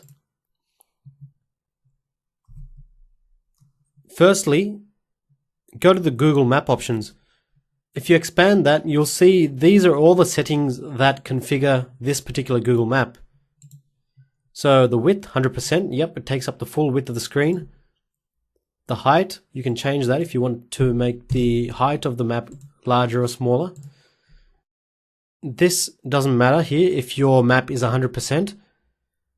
Now your address, you can see each address is separated by this pipe symbol, and for me it's located just under the backspace on my keyboard. So if I press Shift and that key over there, it will result in this pipe symbol. So what you can do is you can edit your addresses or your multiple locations. If you only have one, obviously just enter one location in this field here. So obviously you would enter your exact business address, your precise street location or street address. I'm just going to use it as an example. So let's say New York, San Francisco,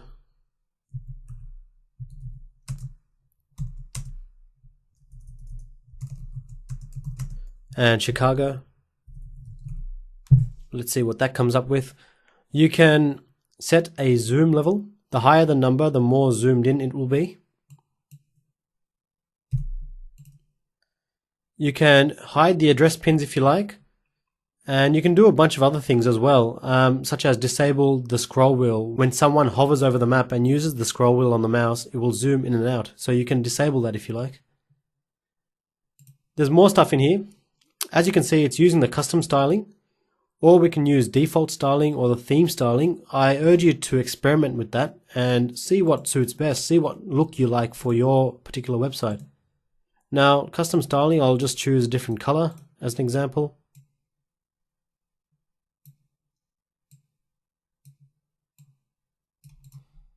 Okay, now info box content. See these boxes that are appearing here? These are the info boxes. So what I need to do is basically edit each one of these. And the order in which these appear are very important. So the first one here corresponds with the first address you've put in over here, and so on and so forth. The second and the third correspond to the second and third info boxes that you enter in here. So let's change some of that around just to experiment.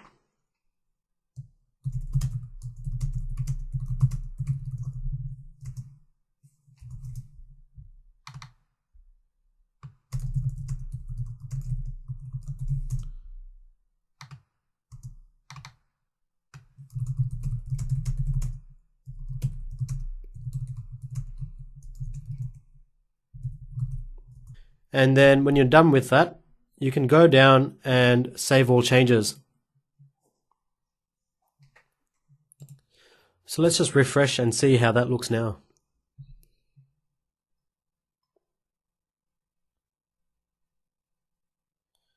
So there you go. As you can see, the colors changed because I've chosen the custom color. We've got our pins here, and we've also got the little info boxes that we put. Now, if you don't want the info boxes, you can actually get rid of that whole box, and it would get rid of all of that information. What you can actually put, a good example is put your address, so that when somebody clicks on the pin, they can easily see your address. Now, that's what I would advise. Obviously, I'm just doing this as an example, so it's a bit different, but I would recommend you put your address over here. We can change the color. I don't really like that color, so maybe I'll just change it to something a bit lighter.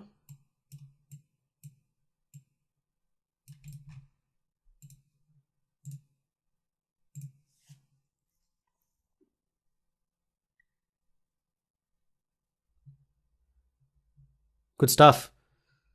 Okay, next, I want to add some text before the form.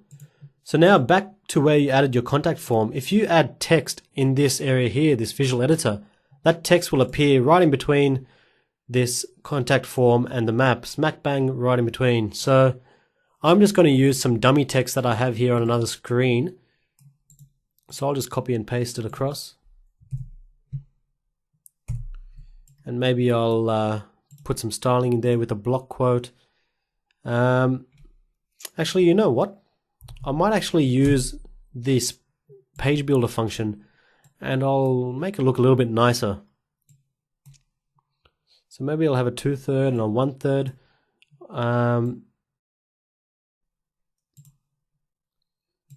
I'll add some text on the left.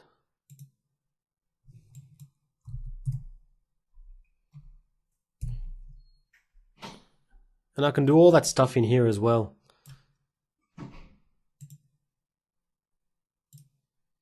And then say on the right, I'll add some social media links, because obviously this is our contact us page.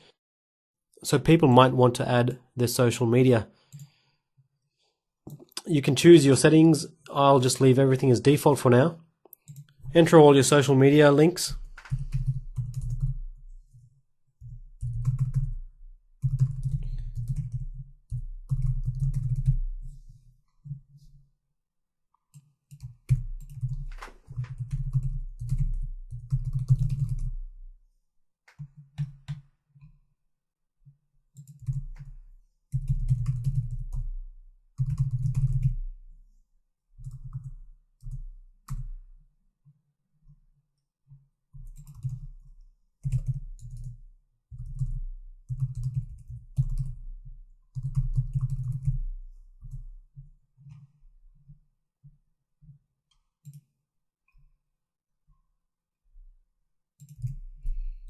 Okay, you can change the alignment, left, right, center, and let's click save and check that out.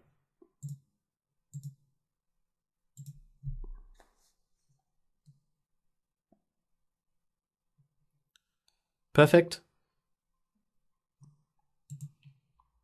Okay, under that maybe I'll add some accordions. That would be these toggles over here.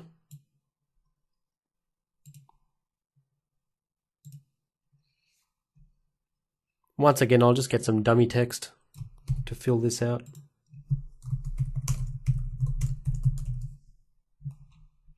You can open one by default as well if you want. Pretty cool.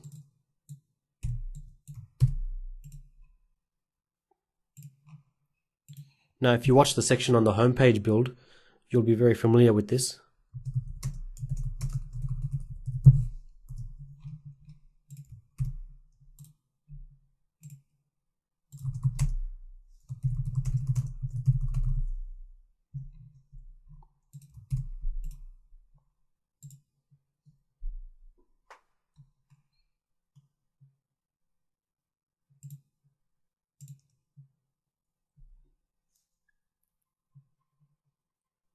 There you go. It does look a little bit cramped up, so we can actually separate or add some spacing in there.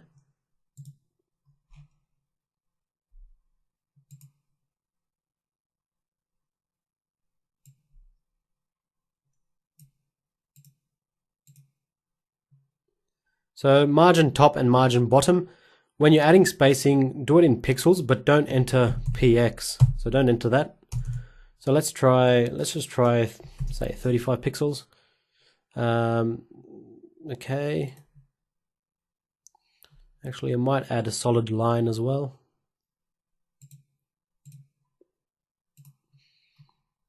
I'll actually add 20 above and 20 below. Okay. I'll also add a title above the social links.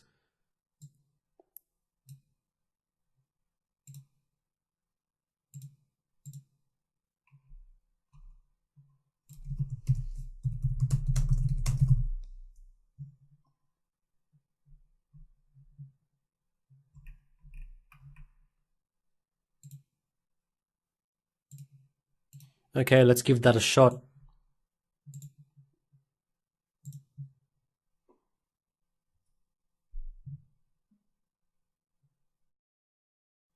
Okay, now let's move on to the contact form. As you can see here, there's a notification saying that the email address isn't set in the theme options, so we need to fill that out. So last but not least, let's go back into theme options.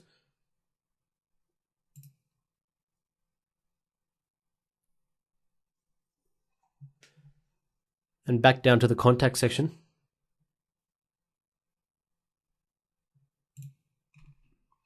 And it's this field here, email address.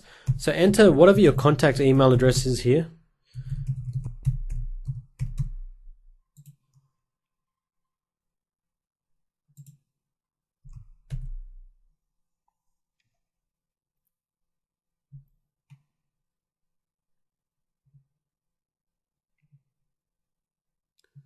And there we go. We can now fill in anything we want. Your users would be able to send in an inquiry to you. User's email address.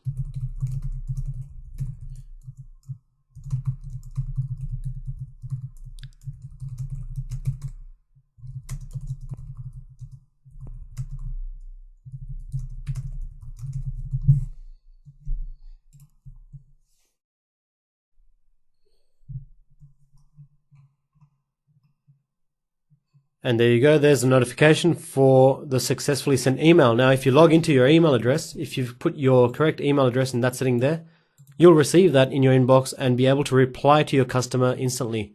So there you go, that's an easy way to set up a lovely looking contact page on your website. Let me know if you have any questions about that. Whenever you have all of your pages set up, you can easily adjust and customize the menu you're looking at over here. I'll quickly show you how to do that. So if you go back into your dashboard and hover over Appearance and click on Menus. Now you should see a main navigation tab over here. If not, just choose that and press Select.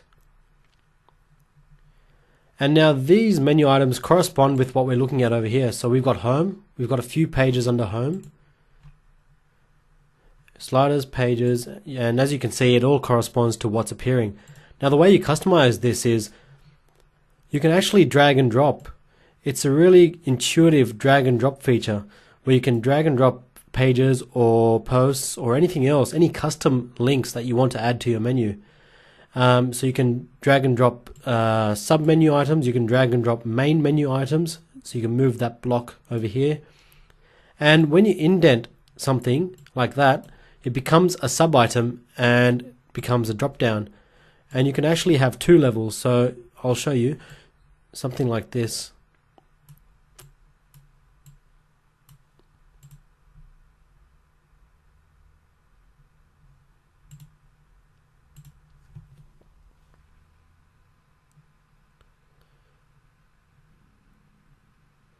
So as you can see, it's really easy to use and really intuitive. So now you want to add the items for your website, so I would suggest just leave that as is. There's an easier way to do things. So if you create a new menu and just give it a new title.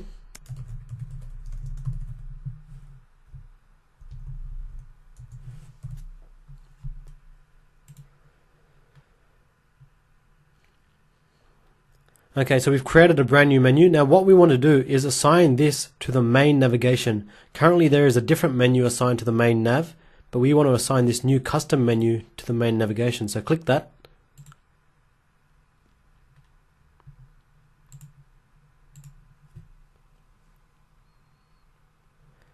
And there we go, the menu is blank. We can now start from scratch. What we can do, we can actually add all these pages that we've created into our menu structure. So let's go ahead and do that. I've obviously created a few more pages just for an example. Okay, so say we want home at the top because we want it to appear first. Okay, our services, service 1 under our services, service 2, 3 and 4. Now what I can do, I can actually rearrange everything like you just saw. Another really cool thing I can do, I can add custom links to the menu, so I can add absolutely anything I want. Add it to the menu.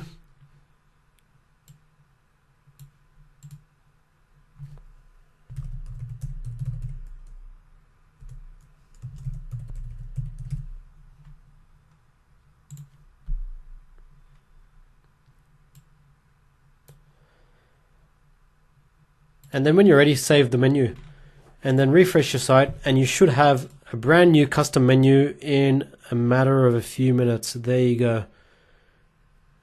Absolutely perfect. If you have any questions about that, please do give me a yell. I'll be happy to help. The reason this shopping cart appears is probably because you've got the WooCommerce plugin enabled. So if you're not using any e-commerce functionality, I would recommend you go into plugins, install plugins, and then deactivate WooCommerce. Then this shopping cart should disappear. So there you go. Easy way to customize your main navigation. And that's it. If you have any questions about anything you've seen in this tutorial, please do ask me in the comments below because I'll do my best to help you out. And all I need from you is a big thumbs up on this video, subscribe to my channel, and please do click the share button as well and share it on social media. I really hope you found this valuable. Thank you for watching, and I'll catch you next time.